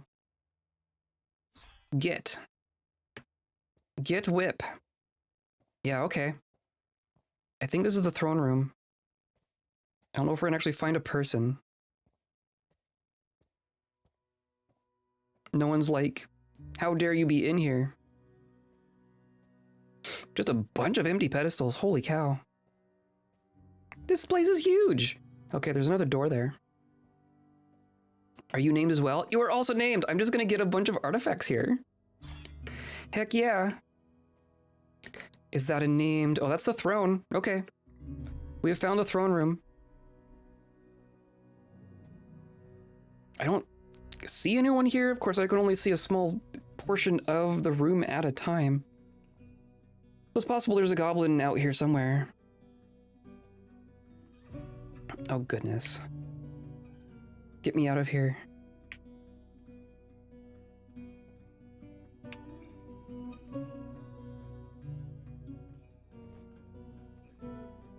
CGP is kind of full of himself, what I've come to the conclusion over the years. Yeah. I don't know. I mean, I've never talked to him, so it's hard to judge someone based off of their content, right? But he's been around for a long time. He's been popular for a very long time. I have to imagine if you're like a mainstay of the platform for 10 plus years, you gotta think at least a little bit of yourself. Okay, well, I see the throne. I do not see a ruler. I'm curious what's back in this room back here. Is this gonna be like the goblins on the toilet? Kind of self-reflective, don't think he's a bad dude. Yeah, I don't think he's a bad dude at all. He's had a lot of really interesting videos over the years. I heard movement. Oh, and see, now I can see a little bit. Just a random troll. Are you you're an engineer. You're not the king. You're not the overseer.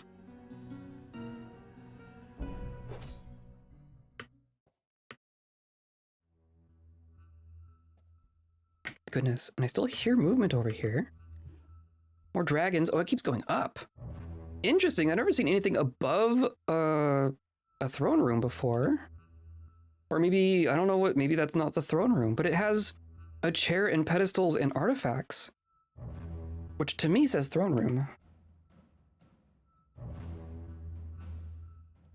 Let's go up. Okay, and then another room. Wow, this just keeps going. Impressive. Maybe I just changed taste over time, so that's true. That's also very possible. I feel in hindsight, a lot of gray stuff from way back is a bit Musk fanboy tech bro vibes. Well, weren't we all? We've all learned. Just slightly unfair, but like, wow, the problems with traffic will be solved by everyone having AI self-driving cars, and we'll have one by 2015 has kind of aged like milk, but I thought that too for a minute. There was a hot minute where I thought self-driving cars would solve it all. I don't think that anymore. But we were kind of sold on a pretty compelling idea of what it would do. And then it all just turned into what it is. There was a shift in me when I was like, I'd rather be kind than right all the time. Interesting. Yeah, I agree. He's a really good presenter, and it's easy to trust him a little too much and get really disappointed. That's interesting. Almost like being good at it is a downside because people trust you too much. It's an interesting take. Still pissed off he just ghosted Hello Internet, but he did say that is what he'd do when he didn't fancy anymore. I don't think I know what Hello Internet is. Doesn't mean I agree it was the right thing to do. 100%, like, it's so tempting to see it as fact, but you dig deeper, it's like all of us sometimes it's wrong or has bias. Do appreciate taking stuff down when he feels it's wrong. It's so hard these days. Like, I've had these thoughts about what I want to do with my YouTube channel, right? So I'm gonna claim some dragons. Aside from, like, narrative stuff, which I feel pretty comfortable doing,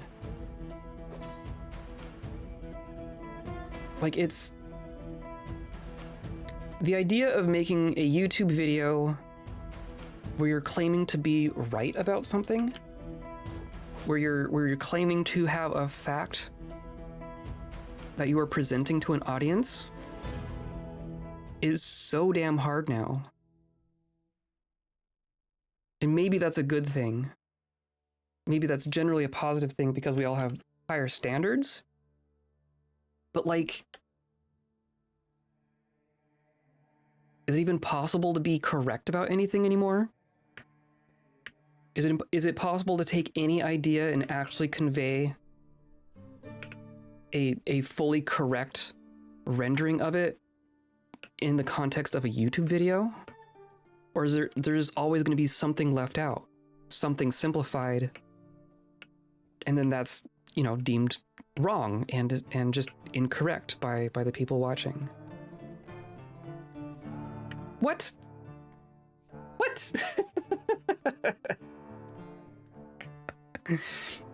Found the king's closet.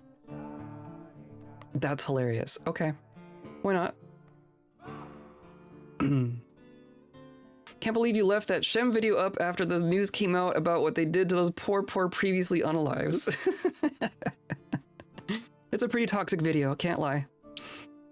Respect a public figure more when they can revise and say what they were wrong, but the clout of power does run counter to that, so that's why you never see politicians make changes publicly. Yeah. You do occasionally, not very frequently. Pretty rare these days. Hello Internet was his podcast with Bradley and they just stopped. Gray didn't want to do it for various valid reasons, but they never made an announcement and Gray refused to do so in case he changed his mind. See, that's probably not the right way to do that. I think it's bad community management. Yeah, I'd agree with that. But the flip side is, do these people owe their audience anything? Not sure. But I get the sense he partly did it to make a grandiose point about that, which sort of pisses me off. That is interesting. I haven't heard that part of it before. I have to now shove my way back through this tight hallway. This whole...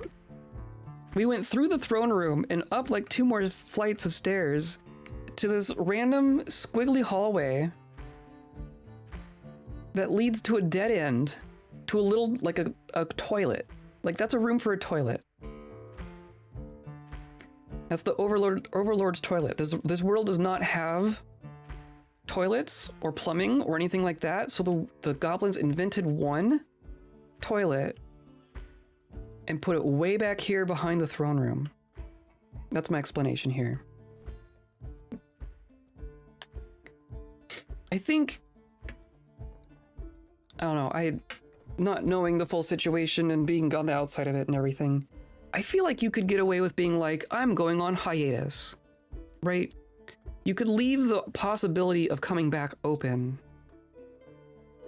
and put out a message saying, hey, I'm not feeling this right now. I feel like that would be a better way to manage a community.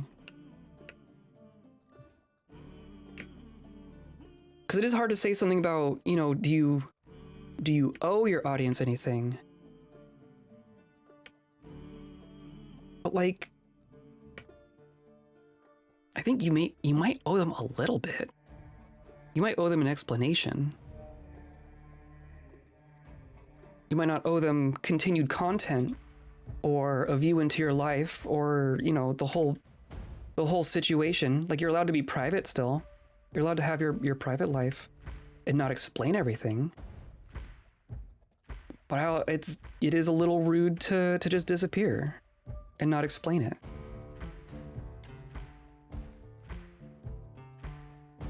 Considering it could be like a 2-sentence tweet, right? Hey, I'm not feeling it. Don't really want to explain why. I'll be on hiatus. I'll let you know if I want to do it more. Like, that would have been an improvement, right? Look how many fewer ogres there are in here now. Can walk through here a lot faster now. We don't have to murder everyone along the way.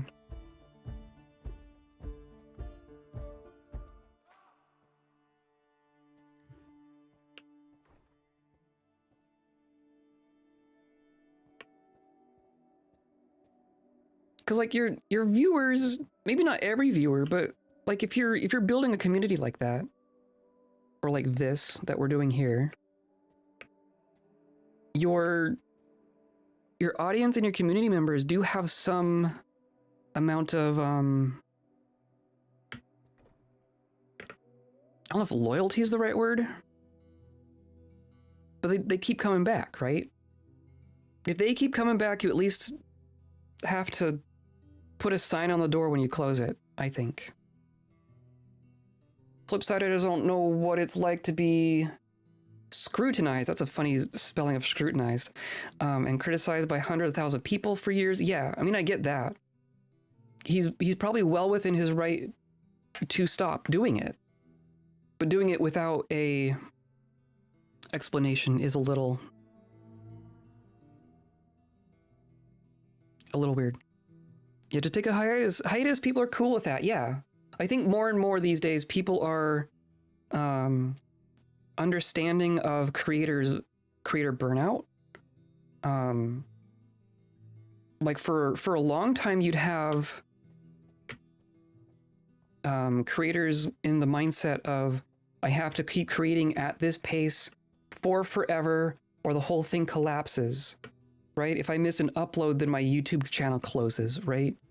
That's kind of been the way a lot of people thought about it. But as more and more, like over the last several years, we've had a lot of creators talk about this, talk about how they've burnt out and how they push themselves too hard. So I think if, as a creator with a large audience, a loyal audience, if you want to call it that, just saying, hey, I'm in danger of burning out, or I'm burnt out on this, or I really can't keep this up right now, and I'm going to put this on hiatus, as opposed to disappearing entirely forever. I think people are understanding of that these days. Maybe they weren't 10 years ago, but these days I think they are. Okay, headed back down.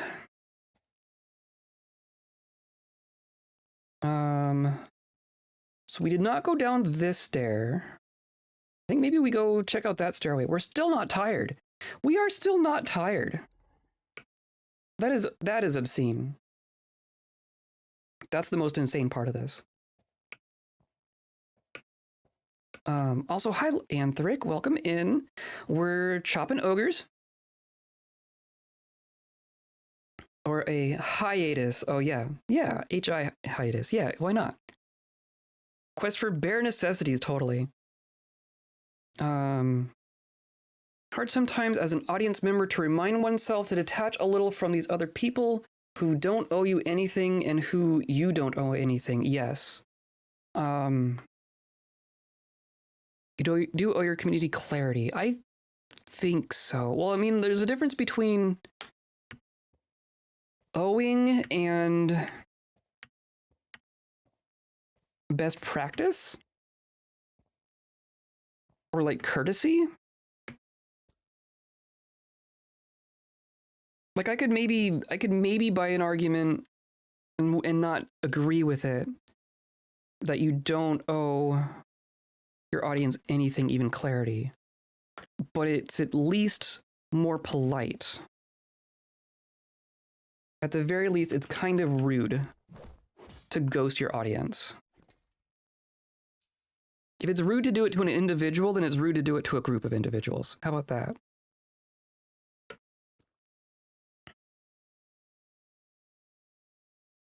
Like if you had a person that you had collaborated with or not, like a person that you know on the internet you know, maybe not a true friendship, but you've known each other and you've talked to each other for years, and then you just disappear, we would still consider that to be rude. It may not be, oh, you broke the law, you're a terrible person, but it is rude. The audience is paying for future content, then yeah, then you do owe them something real. I agree with that. I guess I'm assuming this was just a free podcast.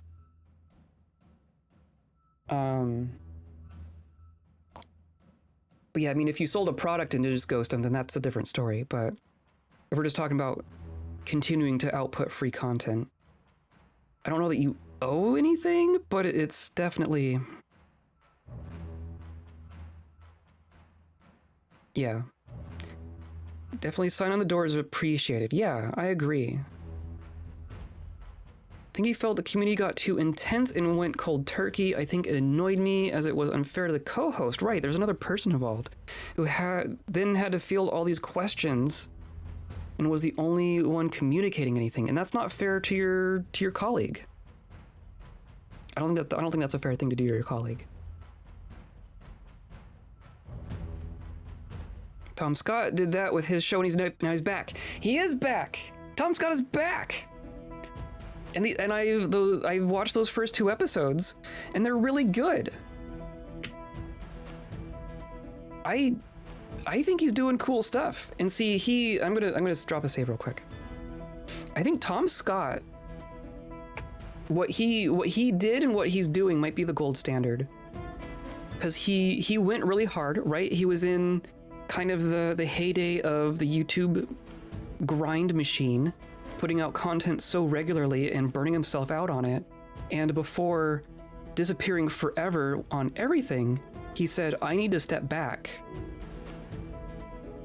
I need to do less for a little while, and I'll come back when I'm ready.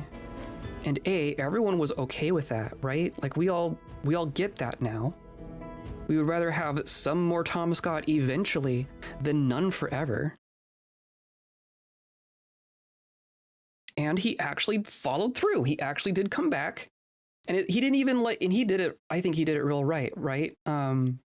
He didn't put out a video saying, oh, hey, I'm thinking about coming back. Keep an eye out for something that I put out a year from now. Like his first video back on his main channel was, there's going to be content coming out next week. And it's going to be highly produced and very interesting content. I have this entire season of stuff that I've done, and it's just going to come out now. Like that's an incredible way to do that. I think that's the right way to do it. Because you're not like leading people on. You're not trying to milk the hype of maybe you returning and then not delivering maybe. Like just do something out of the spotlight and then come back when it's done. Come back when you're ready. I think that's really smart.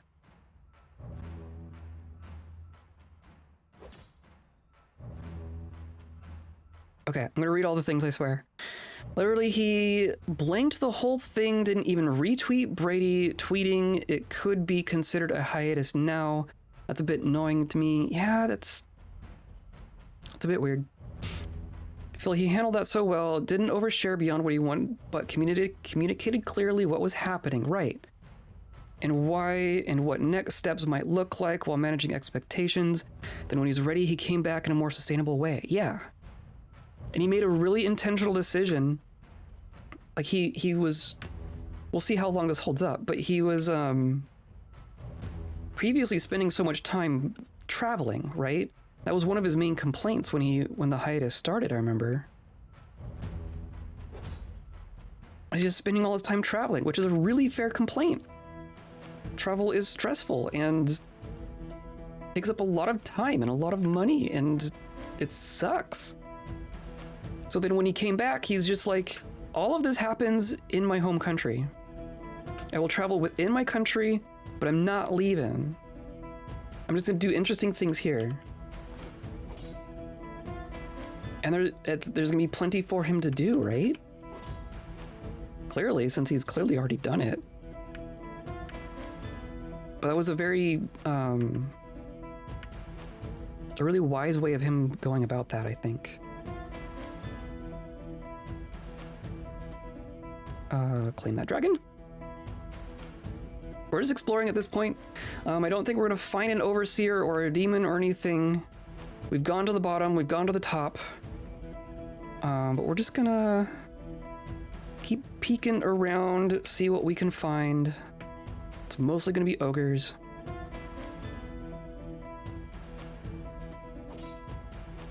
Why not?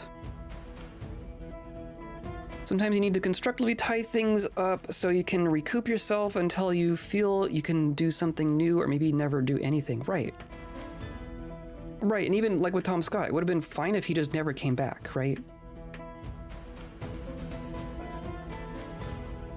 It would have been a bit disappointing, but I feel like we would have understood. If 20 years from now it turns out, oh yeah, there wasn't really a way for him to continue putting out that much content and that quality content and stay sane, the general reaction I think would have been, oh, that sucks. Well, glad you took care of yourself, right? At least that would be my reaction. I think a lot of his audience too. Maybe not everyone. There's always going to be someone out there who's really entitled to it. Feels entitled to it. But definitely not everyone. Oh, thanks for the resub. 12 months, 1 year? 1 year of Unchatter. Oh my god. Thank you, thank you. Sorry, my voice cannot properly convey my emotions right now. Yeah, going left or right goes through the entire combat log. Literally learning that today. There's a stare down. Okay. I do think there's a big difference between hiatus with plans to return and a liatus. Sure. But I think it's okay to have an open-ended hiatus too. I mean, if you're being clear about it, like I think he was. Like it'd be one thing to say, I'm definitely coming back at some point and then never come back. But to say, hey, I need to figure things out and I'll come back if I can. And if that turns into not coming back, I wouldn't consider that a lie. Just be like, oh, it didn't work out. And then, people would appreciate being told that maybe. Like, hey, just tweeting, oh, hey, I don't think I can actually make this work. Take care, right? Or like even with Tom Scott, it's not like he disappeared entirely. He's still doing like podcasts and stuff. So maybe you just say like, maybe this reduced amount of output is the appropriate amount of output for me. And you just say that. Maybe someday I'll figure out more, but don't hold your breath. I feel like that would be okay. So many dragons. Oh my god. No, stop piling on. It's like trying to feed your cats. And they're so excited that they just keep ganging up on you and getting under your feet. And you're like, you are actively inhibiting the process right now. That is what these dragons are doing.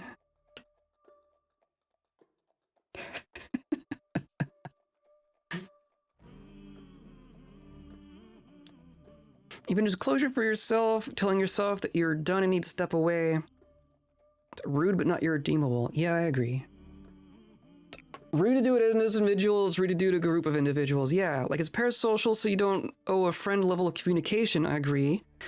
But don't be a dick like you would be to someone on the street. Right, exactly. I think that's probably a healthy way to look at it. Going downstairs again. And now we're here. Was this the way through? Did we never go up this stairwell? I was wondering if it would connect back. I think we just didn't go up that stair because there's two up stairways here. Maybe I assume they went to the same place, but they totally don't. That's the connection. That's how we would have gotten up. Okay. So now we know everything past here is explored, so I don't feel a need to go further. We're gonna go back out.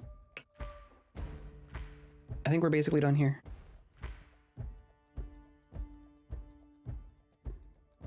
If I can get through all the dragons.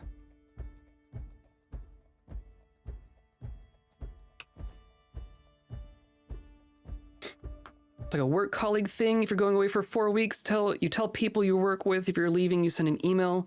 You don't say more than you want, but you don't just turn up one day, just not turn up one day. Right. Right. Yeah, you don't need to tell them exactly what you're doing.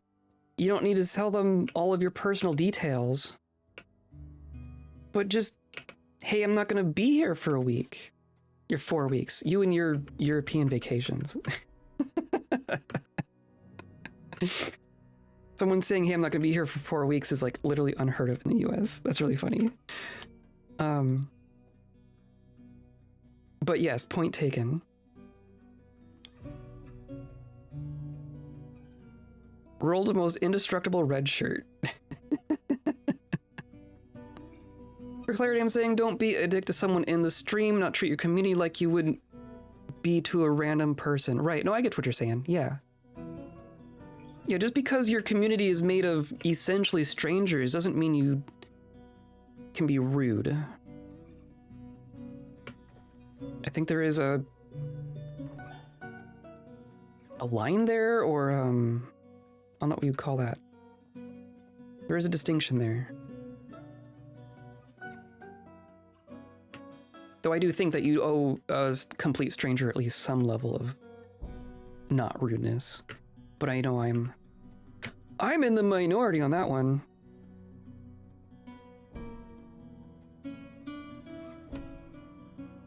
Jeez. Hello, more dragons. How many do we have now? We're at 99 pets. Okay, I won't... Are these all... They no longer show as ally. That's interesting. Maybe because we're not in combat with anything. They just show up as a dragon. Okay. Feel like it's a lateral game show. I've seen references to them, but I've never actually watched one. The paragliding one? I did see the paragliding one. I saw the Bella one and the paragliding one. And those were both good. Yeah, the thermals, I had no idea. I knew that paragliding was a thing. I knew that thermals were a thing. I had no idea you could just be up there all day. I didn't know it was that level of sustained flight. I found that really surprising. It makes perfect sense now that you say it. But just the fact that, like, you can go out for your Saturday activity, be in the air for hours and hours at a time. And then when you get bored, you come back down and ride a bus back home. Like, that is incredible.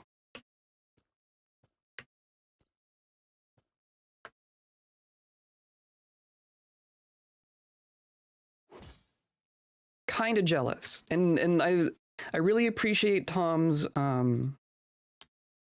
excitement about it. Like like he was clearly not there for the paragliding, right? He was there because he wanted a cool photo, and paragliding was the means to that end.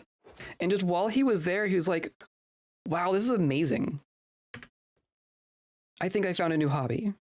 I found that really endearing. We've been here?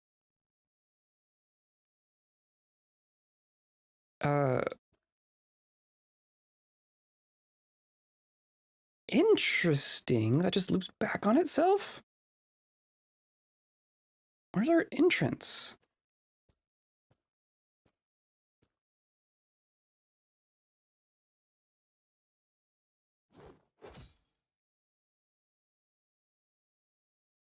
Show off the best of my state area.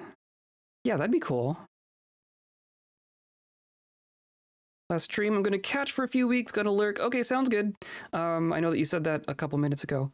But yeah, thanks for the sub. Lurkin's good. We'll miss you, but hope you have fun.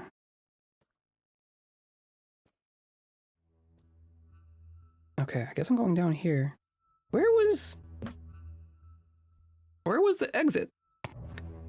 How do I get out of here?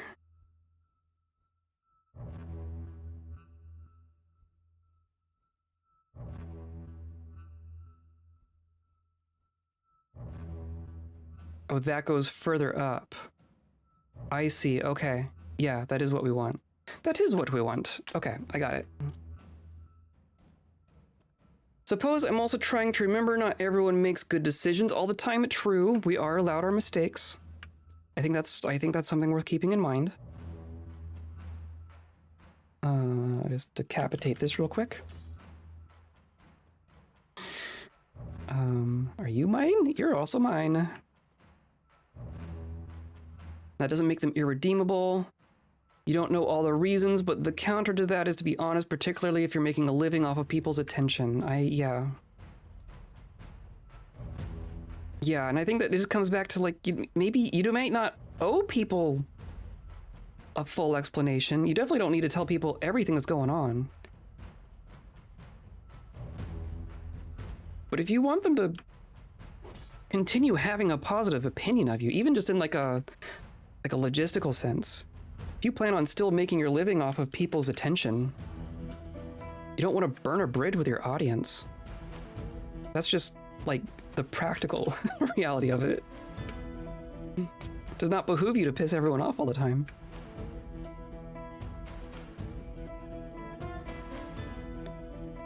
There's a CK3 YouTuber that's not uploaded in 4 months and deleted their Discord, and I'm legit worried. I'm entitled to know why.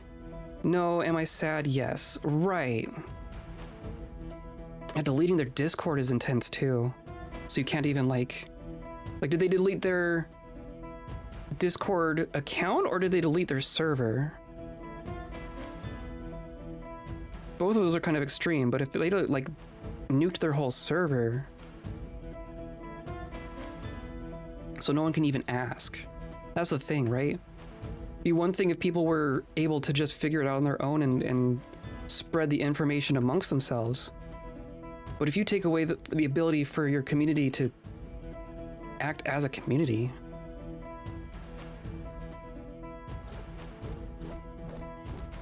that's strange. Every movie since Spirited Away, Miyazaki said he was going to retire. Oh, yeah. After the movie, who make every movie, he just happens to decide to make one all the more exciting. Yeah. If he stopped, it'd be fine, content with the work. Right. Well, I mean, that's a man who's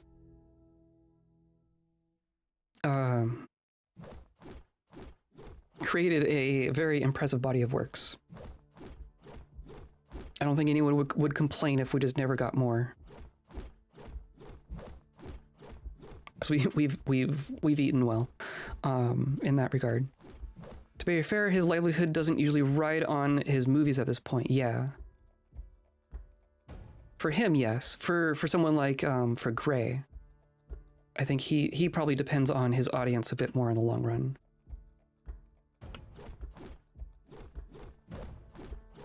Well, that ogre's gonna have a bad time. I think you are, as if someone reached out, you wouldn't ignore them. Yeah.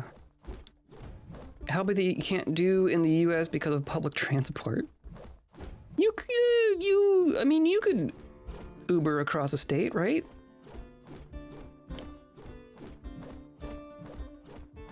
I don't know, they haven't posted on Twitter or YouTube. I just thought, oh, I haven't seen their YouTube upload in a while, saw their Discord didn't exist anymore. Yeah. That is kind of concerning. Because, like, there might be something really intense happening in this person's life, right? And we do not have a right to know every little detail of what's going on in their life. But even just being like, hey, going through some shit is appreciated, I think. Because people do just die, right? There are so many creators in the world now. So many people have some sort of online presence. Even people who don't make it their like job, right? It's just something that's really common for people to do. There's going to be an increasingly high number of instances where people are suddenly incapacitated and no longer able to participate in the community that they made. And I feel like when you just disappear, it's easy to think the worst. Maybe that's why it's rude. Maybe that's the rude part of it, is if you just ghost everyone, we don't know that you're still alive, right? And to make everyone who cares about you in, yes, a parasocial way, but there is some amount of interpersonal care. We do have an interest in your well-being to some degree, even if it is an imperfect parasocial way. If you aren't incapacitated and just disappear without saying anything when you could say something, it puts your community through a legit amount of stress, right? That's not fake stress. People don't have a right to know what's going on, but they do have a right to care. They do still have their feelings involved.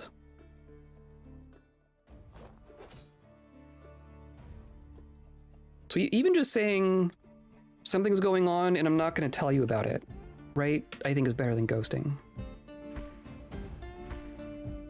And then it turns out, you know, a year later that you had cancer, now you're dead, right? And then we'll mourn you at that point. But to just disappear will leave a lot of people thinking the worst. And maybe that's not fair. And maybe that's just kind of the nature of it. I don't know. Oops. Jeez, we're just gonna have to fight our way back out of here.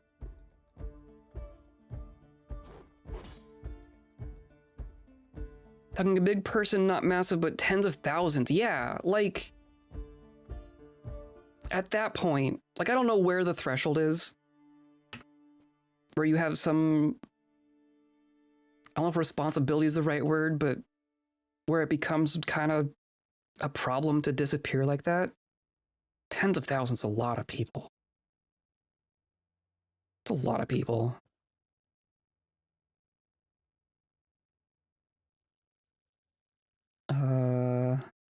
Combat the ogre.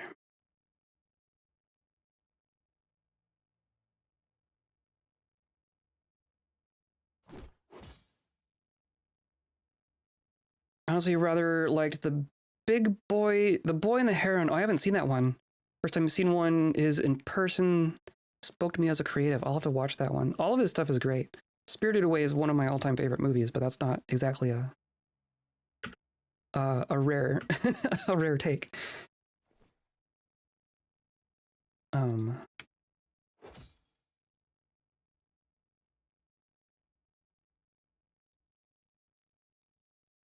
To be honest, I can't fathom how to run a Discord. You seem to be doing it well. Well, it's strange.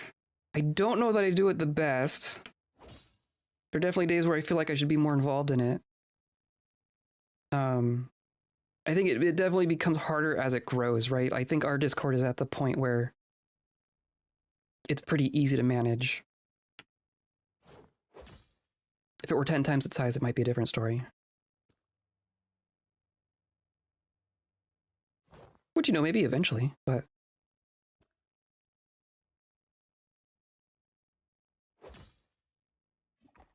you just ramp it up slowly.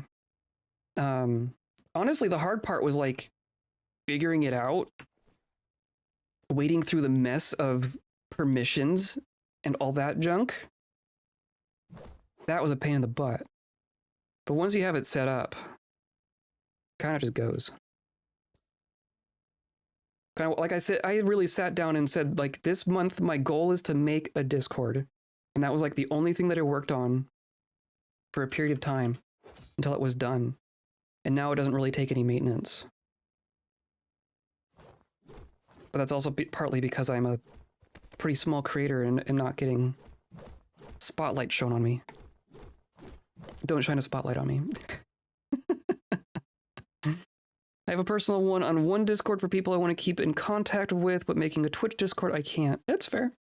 And if it's not how you want to interact with your community, then that's totally appropriate. You are not compelled to do so. Once it gets beyond people you've chatted with, it becomes a room of people you don't know who you're now responsible for moderating, while also being the focus of their attention. Yeah. Legit worry for some queer creators or Hispanic or disabled or minority, to be honest, to be in support of the world like the US. Well, I mean, it's the internet, so it doesn't matter where you are anymore, right? They stop posting, you do worry something has happened to. Oh, I see what you mean. Yeah. Right? Like if I just disappeared, you'd be kind of worried, right? Probably for good reason.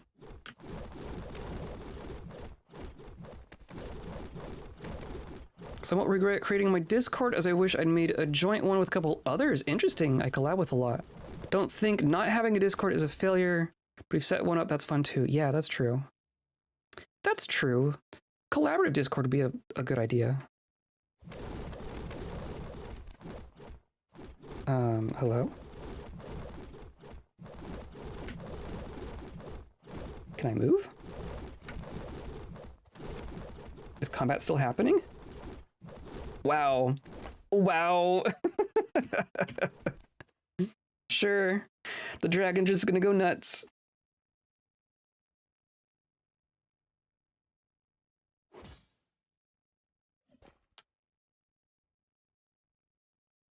I like those. I don't want to be someone's fixation. Yeah, that's fair.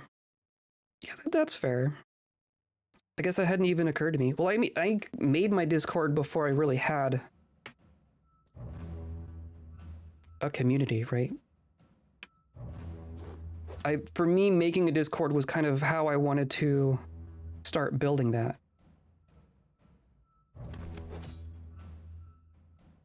We'll see if I can regret it someday.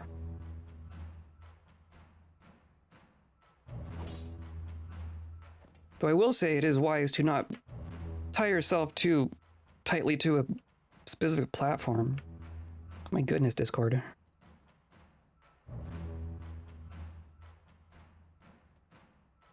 Oh, come on.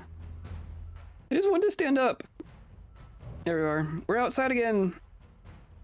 We made it to daylight. Hooray! I smell elf? Where the hell am I smelling an elf? That poor elf. Discord works well when people respond, and a few Discords I try to respond to most things in one way or another just to help the ecosystem. Help it doesn't come across as trying to make it about me. No, of course not. I appreciate you. Just feel if people post stuff and no one responds, it's ever demoralizing. Yeah, I agree. It is a little weird to have like just posts and no responses, right?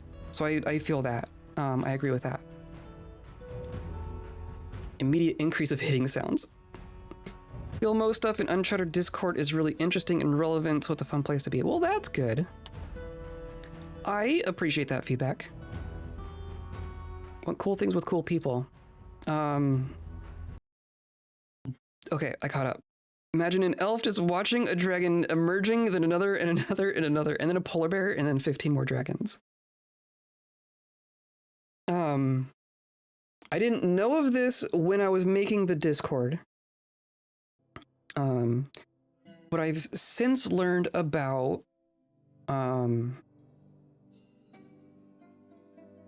what is it called? Discourse? And I've been tempted to look into it more seriously. But there's like an ecosystem of,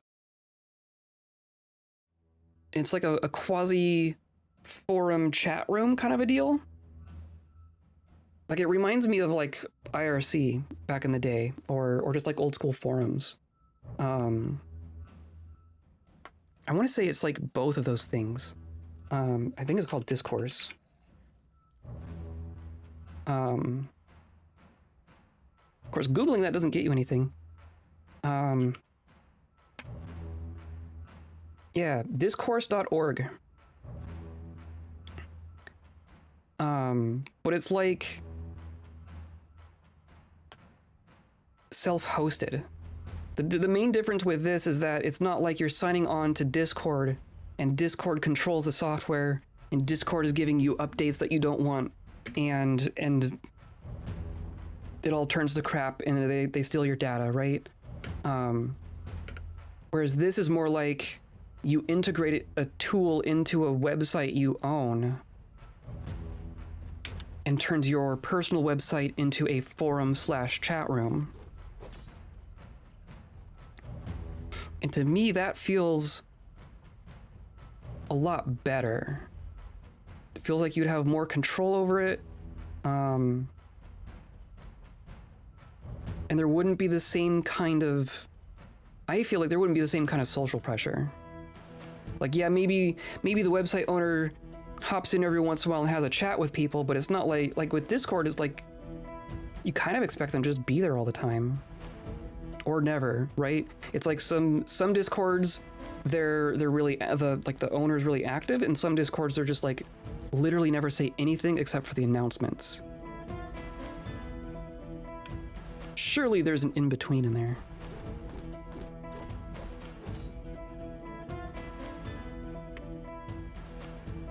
More websites, more safety. I agree. Yeah, let's like decentralize some of this stuff, honestly. Let's decentralize everything. That's where I'm at.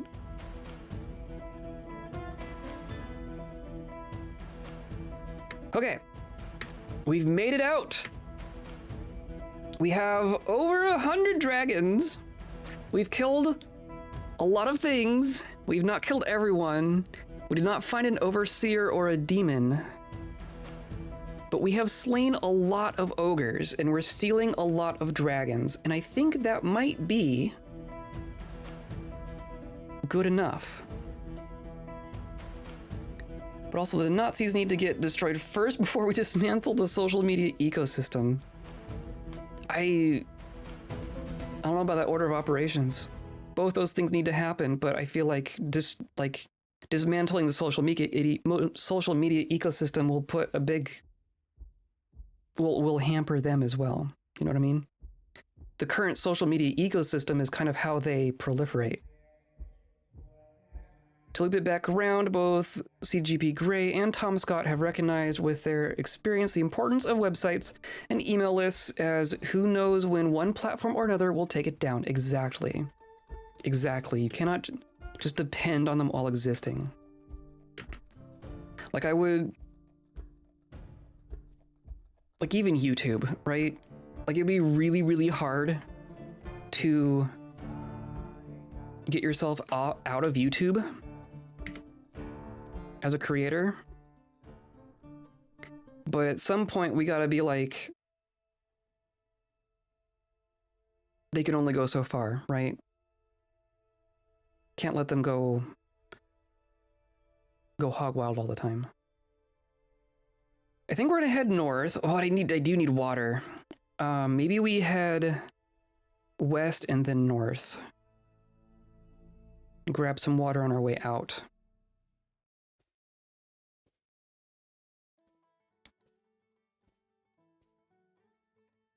Macedon is very decentralized and didn't take off so much. Blue Sky is a bit more taking off and has the same sort of ethos, but more accessible. Yeah. Yeah, and I don't know... I really like the idea of Mastodon. It'll be interesting to see how these platforms mature. Because right now things are in flux, right? Like, it seems like the internet kind of goes through periods of disruption, and then things kind of settle down and people figure out where they want to be, and then there's a big disruption again. So I think we're in the middle of one of those disruptions. We have a lot of really big monolithic platforms out there that everyone is on and no one likes. And it's going to take a moment for everyone to find where they want to go from there and settle into their new spots. So I'm really curious to see how Mastodon matures in that sense. Because it might just be, yeah, maybe they didn't take off. Maybe they didn't become Twitter. But maybe 5 years down the line, they have a really healthy... That's still down there. Like a healthy niche audience. You know, enough to support them, enough to make the platform active, but not so gigantic that it makes everyone miserable. I think there's got to be something in between there.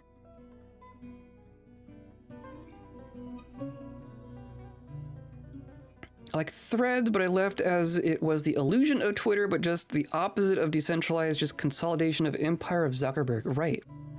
I haven't even bothered with Threads, and that's the main reason.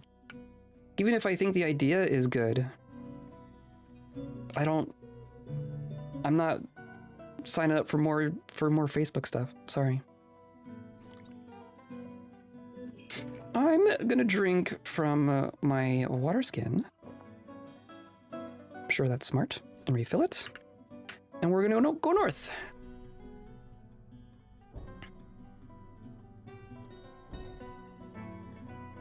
I know that's even better. Someone recently said that destroying LLMs isn't possible. It's a relatively cheap tech and kind of useful even without its huge unethical use cases, but if you got rid of Facebook, that's like near 25-year-old internet platform keystone institution gone. And nothing of value was lost. Like, I think we have to understand that that's how the internet works. This might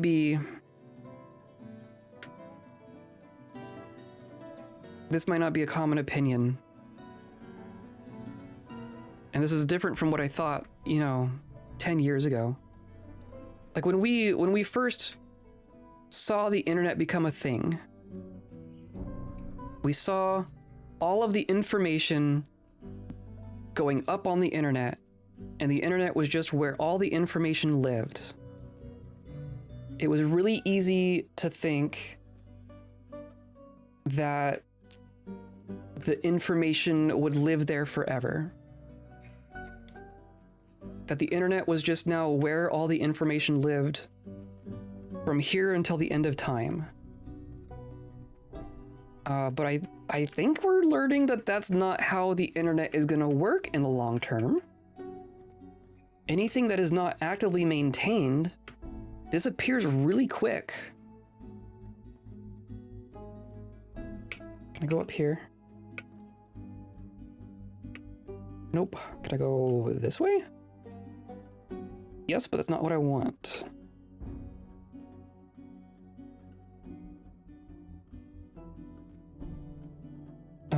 Maybe it's like sunk cost fallacy, right? Yes, there's a lot of stuff on Facebook. Yes, Facebook has been a record of a massive amount of things on the internet, an entire era of the internet. But that doesn't mean it's worth keeping.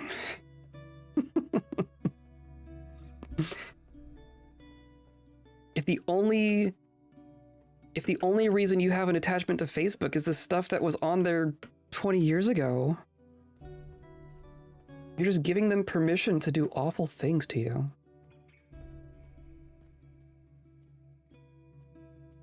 So I think that's we have to have, as users of the internet, as denizens of the digital era, we have the responsibility to cut off our toxic relationships with platforms. Even if that means losing a bunch of stuff, losing a bunch of information or data from the internet, because none of it's permanent. Nothing is permanent, even the internet.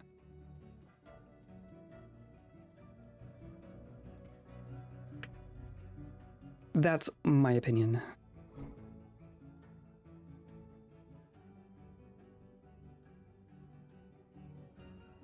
As troubles as it is so established, does some things it's supposed to.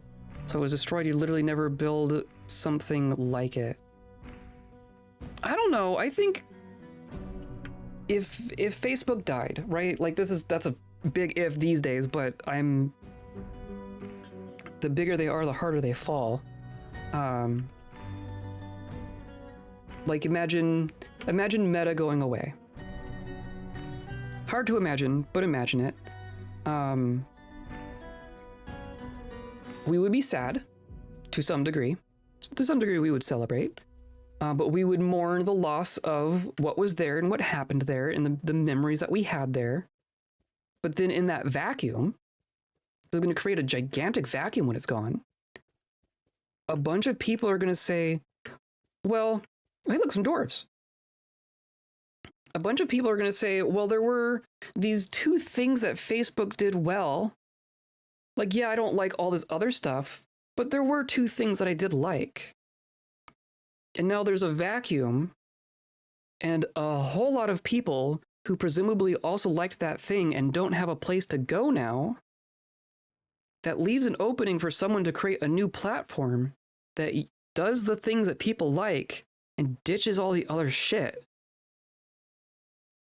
We don't need dwarves. The dwarves are fine. Or should the dwarves have some dragons? Should I hand them some dragons? A thick-lipped dwarf. Hello. Hello, Polar Bear Man. I'm Aslot. Plague smoothness. And then I'm pretty sure I can just... Is it its own thing? I think it's within... Give, take, or show. No, not this. You just... The clothes on your back. Okay.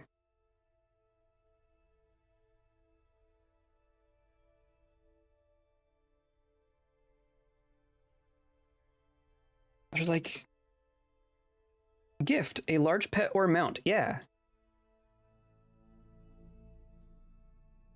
Here we go. Oh, and see, I still own a giant polar bear back home. I'm gonna keep the named ones.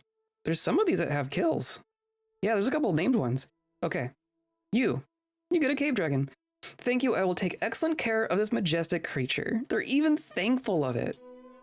Okay, elf.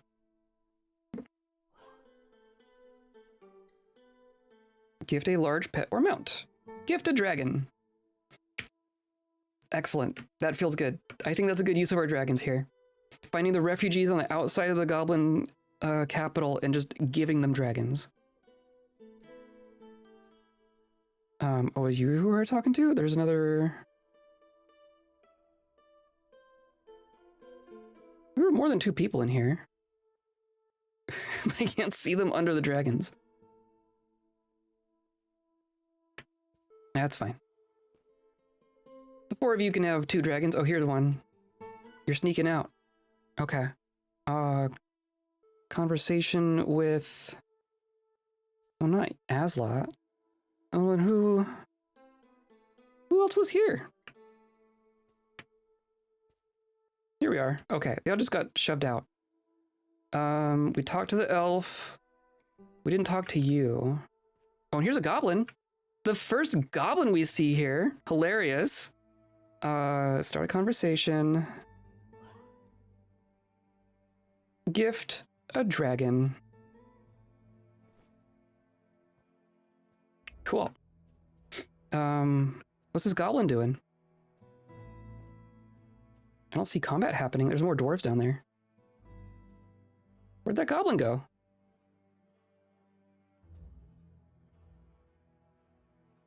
Okay. Sure, whatever. Oh, come on. Let me up! Can we fast travel yet? Okay, we can fast travel. I think... And I should have all of my dragons with me, right? Let's go... I guess we want to go east to the Kobold Nation. I think that's what we're gonna do. And now it is nighttime. We probably need to rest. Here's a hamlet. Let's rest outside this hamlet. I have several dragons. How many does it say that I have? It's not going to tell me. There's just a lot of dragons.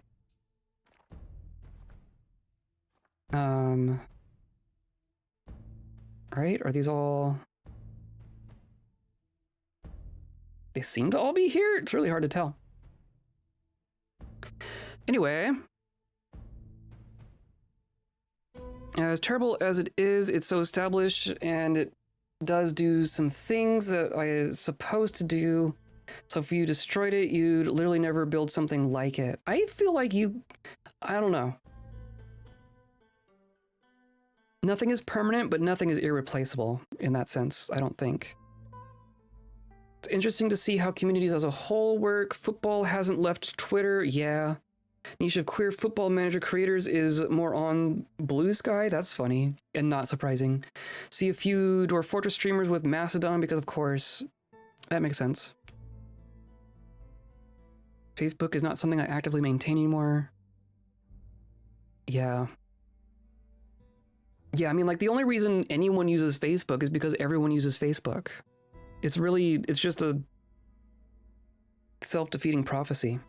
Facebook is a rotting corpse of a site. It has cannibalized all other platforms that did the thing specifically and ate their lunch. Yeah. Yup. Facebook is the World War I Ottoman Empire of the internet. Wow. I like that. I feel my brain is broken when I try to access it. Yeah, it's designed in a very intentional way, isn't it? Factors of past, both old friends, old school people, randos, family I like, family I don't like. It just feels like a place where my mom gets angry at me for posting otherwise positive things for a niche thing that is just woke enough that my relatives complain to her. Yeah? I hear that. I hear that. Is Craigslist still active? I imagine it is. Legit would lose contact with some people, but at the same time, they are school friends from a decade ago. Right. I think we just need to find better ways to keep in contact with people. Like, maybe relationships being hard to maintain is kind of a nature of a relationship, and just having a technology solution doesn't actually make it easier to maintain a connection with someone? I don't know. Do you think the social internet is toxic as it forces us to stay connected to people when it's okay to leave people behind during new phases of life? To an extent, I don't know if I would put it in those terms exactly. Wow, we have a lot of dragons.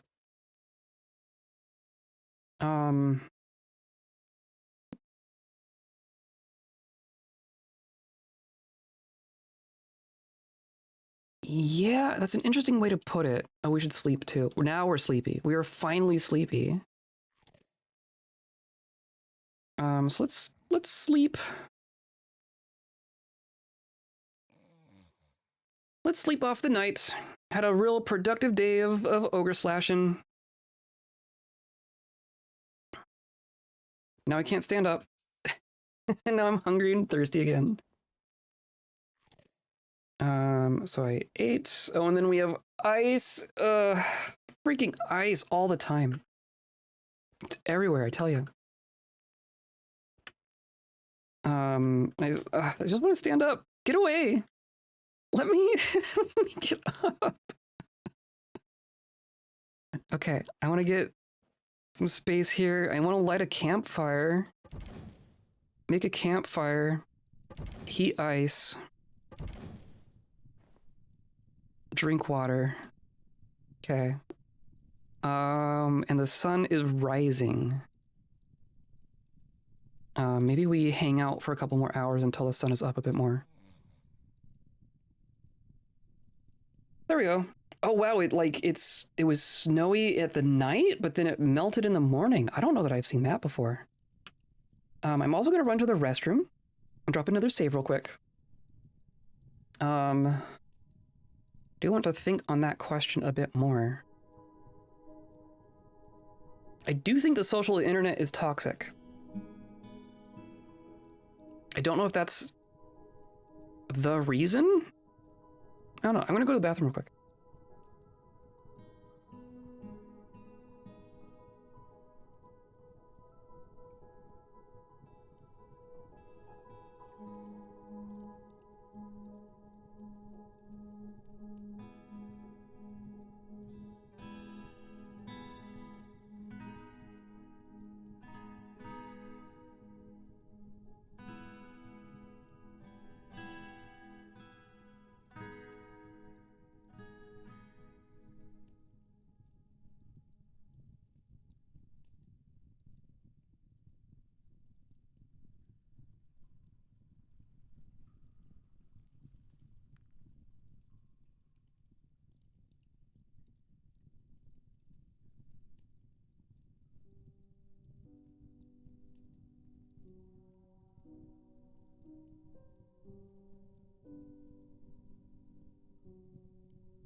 Okay, I'm back. I am gonna reset this real quick. See how thankful they are once they figure out how much it eats. Yeah.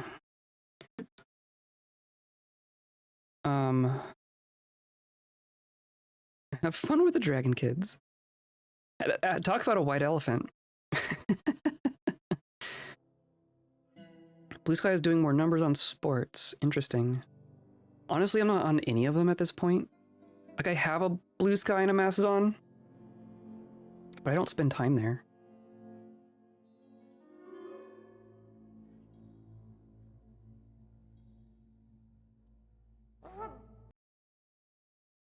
Like, natural enthusiasm, I'm not here for hype accounts and shills. Yeah, I think that's going to be a big part of it too. Especially in the wake of AI stuff. That's only going to get worse, right? Just bots and stuff. Authenticity is going to be the currency of the new internet.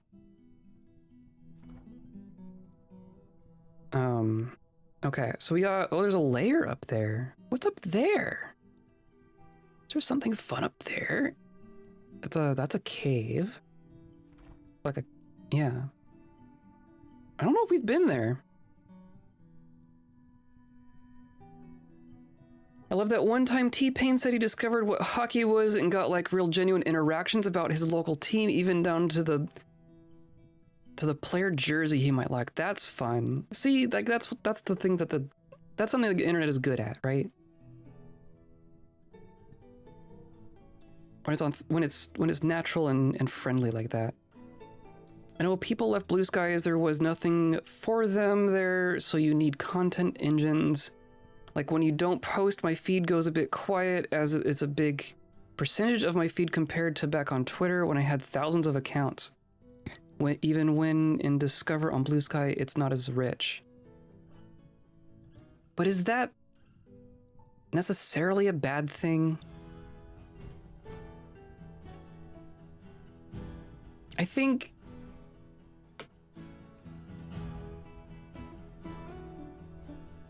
speaking of like decentralization and centralization and conglomeration,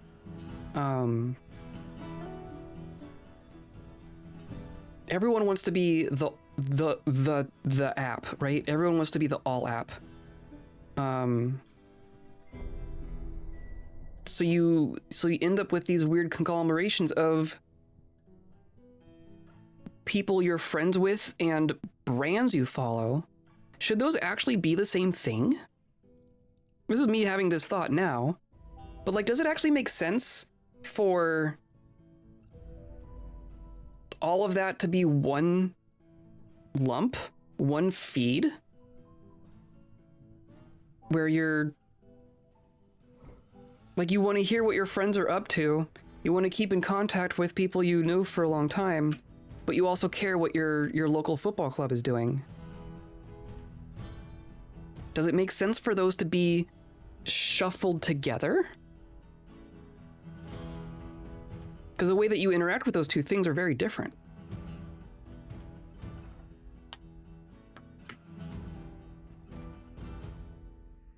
Maybe you need like, well,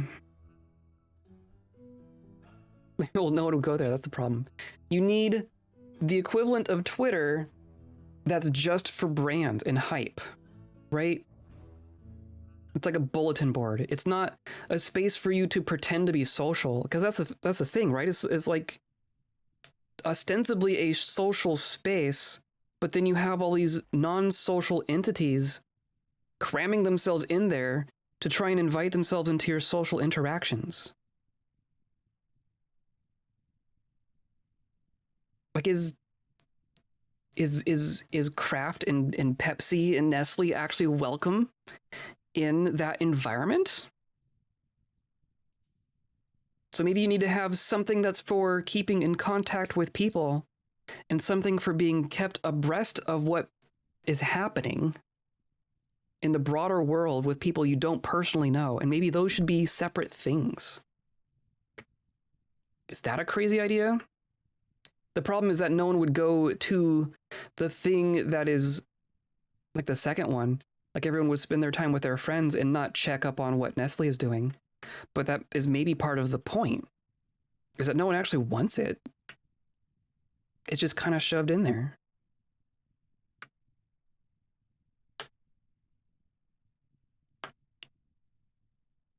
I can't move and read at the same time. Why am I following an ad account? Right. Why am I following an account that's pretending to be my friend, but is actually trying to sell me something? We need to be able to differentiate between people who are there to try to sell you something and people who are there because you're friends with them. We can't just keep conflating the two.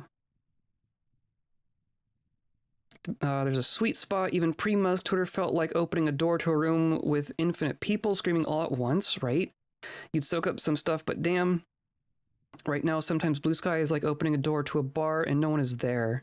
Or mornings changed since yesterday. Nothing's changed since yesterday. And that's also bad. Yeah. But like, maybe that's your prompt to go outside and read a book.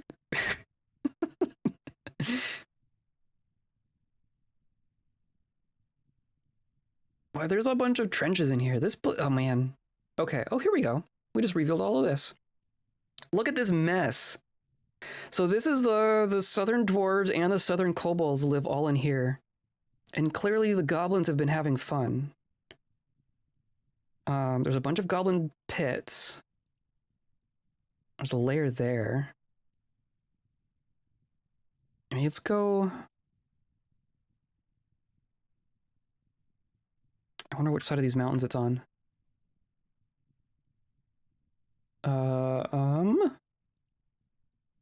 Do not see a layer.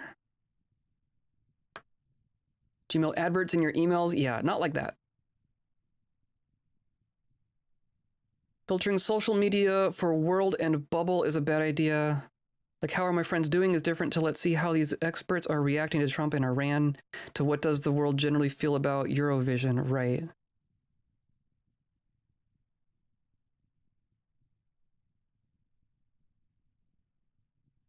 Shout out to your amazing ability to work out what word I actually meant when I typed a totally different word on my phone. Yep, I'm getting good at it. I'm getting practice, that's for sure. Tumblr is at least having a mandatory chrono feed that you can literally catch up on. See, that's the thing, right? The infinite scroll, I think, is a problem. Where you started scrolling from last time and you're like, oh, I can stop now, come back later. So I do the same thing with ground news. Like, because I've detached entirely from social media, I feel like I need a way to get news. Just the headlines, right? Because otherwise I won't hear anything. So I've been doing ground news, which has its own problems. I could go on about ground news as well. But same thing. I have the ability to catch up. I can scroll the headlines for a couple minutes. What's up there? And then I start seeing the ones that I saw yesterday or that morning or yesterday evening or whatever. And I put it down. I stop interacting with it. I think that's important. I don't think there should just be a platform that you spend all of your time on, even if it's YouTube, even if it's Twitch. I think there should be... I think you need a variety in your diet.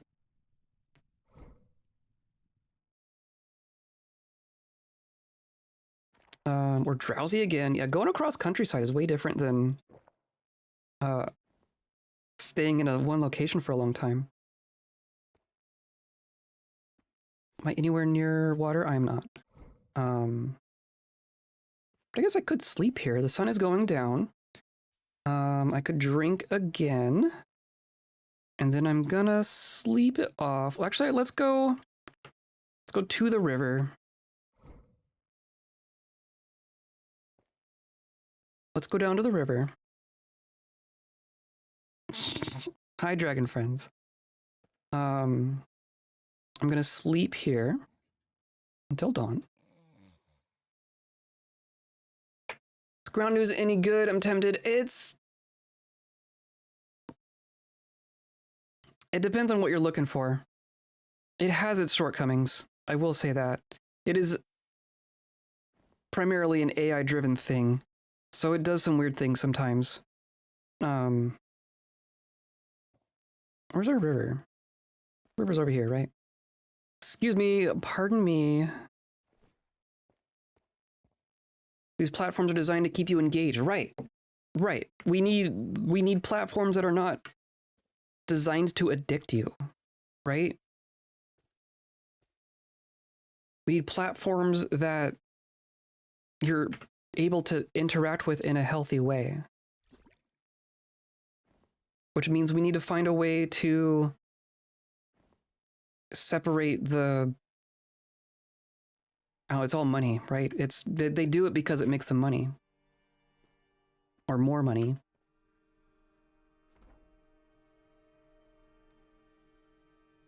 So you need a social platform without a profit incentive. Which no one's gonna do.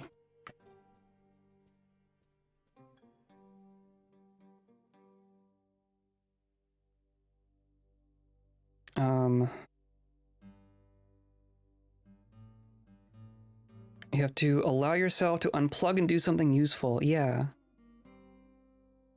You have to ask yourself, why do I use this? What is it for? When I first started Twitter, like in the 2010s, I had no idea what it was for aside from posting your artwork and maybe network. Right. Well, that's... Even back in the day, we didn't really know what it was for either. And then the brands showed up and they're like, oh, we know what this is for. This is for astroturfing. Yes, thank you.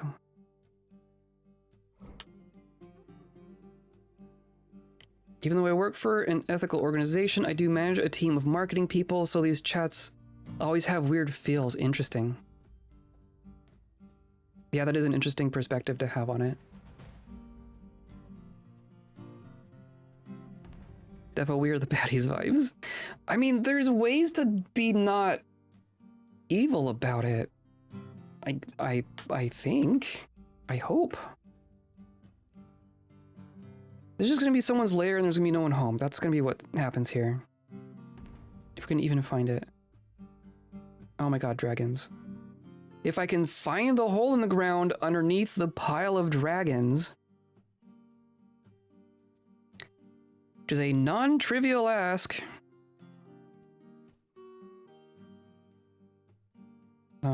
Is that a hole in the ground? That might be a hole in the ground.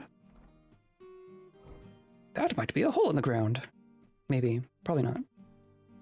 Nope. Never mind. Yeah, I don't know. The layers are so hard to find.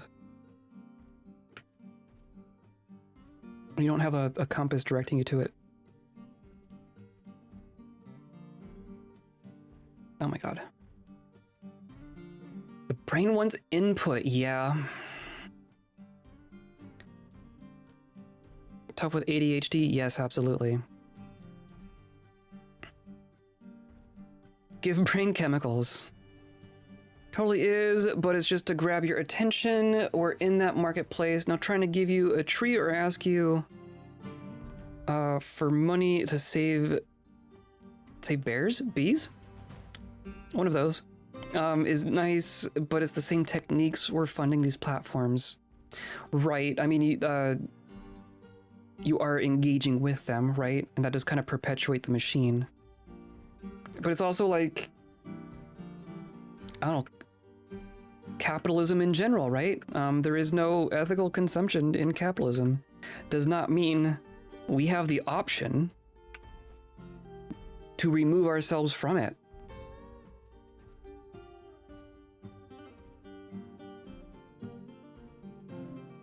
Don't often lose sleep over it, yeah. I think the end that you are working towards does matter. I think the means does matter as well. We're not gonna find this layer. But there is a difference between engaging with these platforms for a charitable organization and engaging to sell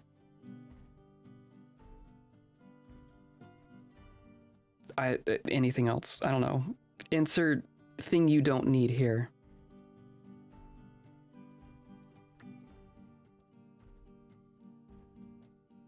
Oh, whatever. Should I walk into some goblin pits with all my dragons and just say hi?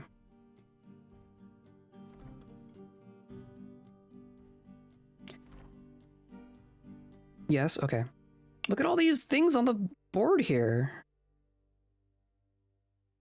There is a Dwarven Fortress down there. This is goblin pits, just a destroyed hillocks, hillocks. A lot of abandoned hillocks, Dwarven hillocks, Dwarven Fortress, hillocks, goblin hillocks. Where's the kobold stuff? There's a kobold fortress, pure blush, kobold hillocks, goblin hillocks. Oh, maybe we should go over there. There's a lair there called Dead Tombs. That's a good lair name. Empire Leeches, the goblin hillocks. Women Butters, the kobold hillocks. And then a kobold fortress. Okay. And so these over here are mixtures of goblin and kobold stuff. Maybe that's what we want to do. A brook named Woman Matched. And then there's some elven stuff in here as well.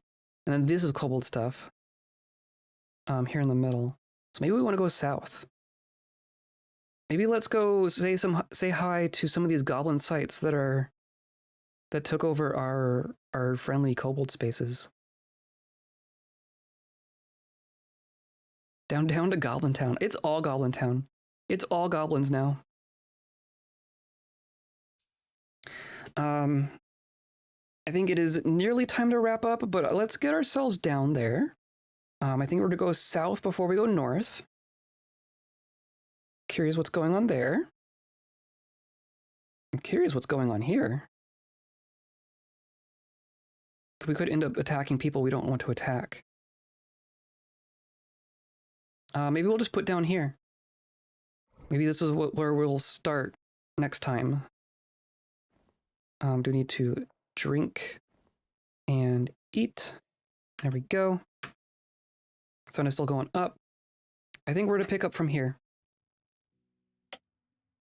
We'll see what's going on out in the field out there. We'll go say hi to our kobold neighbors.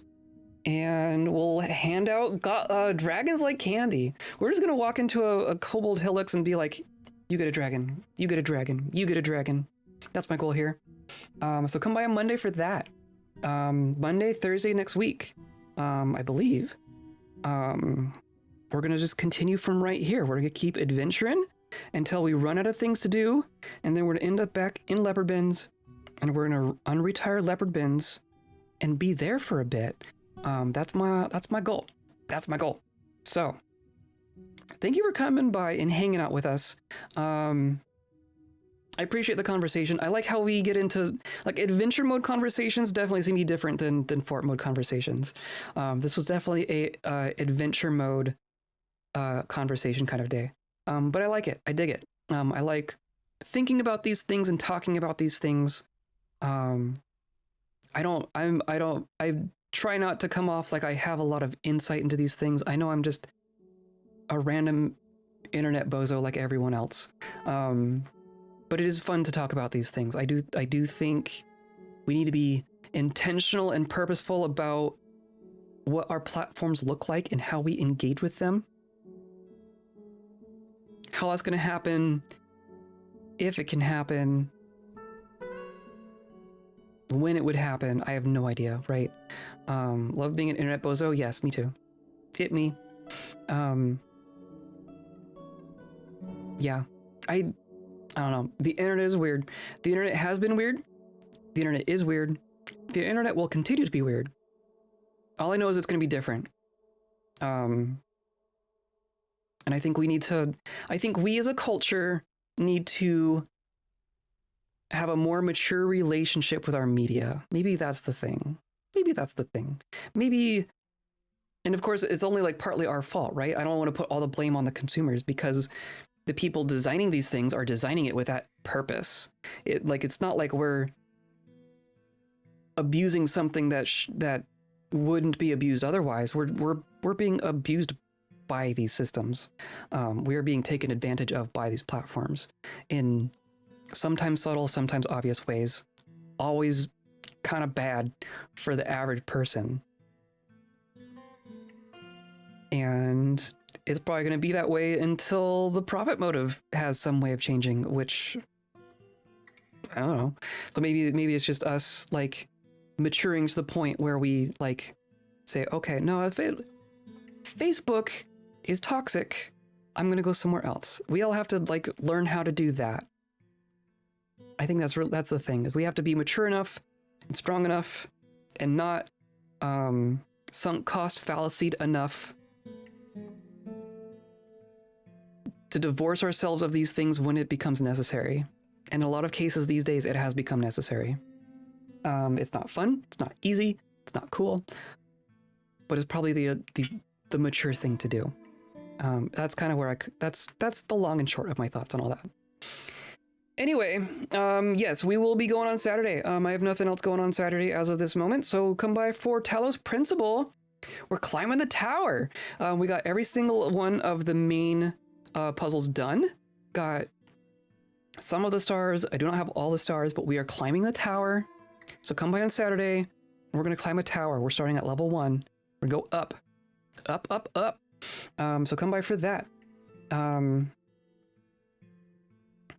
yeah, today's episode is brought to you by dragons.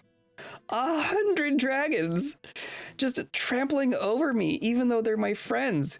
Do you want one? Please take one. This is like, imagine a box the size of a building with 100 dragons inside. Says take me. That's what we are right now. So I hope you come by for more. I hope you had a good one. I hope you continue to have a good one. I hope you 20 truck-sized dogs. Yes. I hope you have a good rest of your day. I hope you have a good rest of your week. And I hope you stay kind.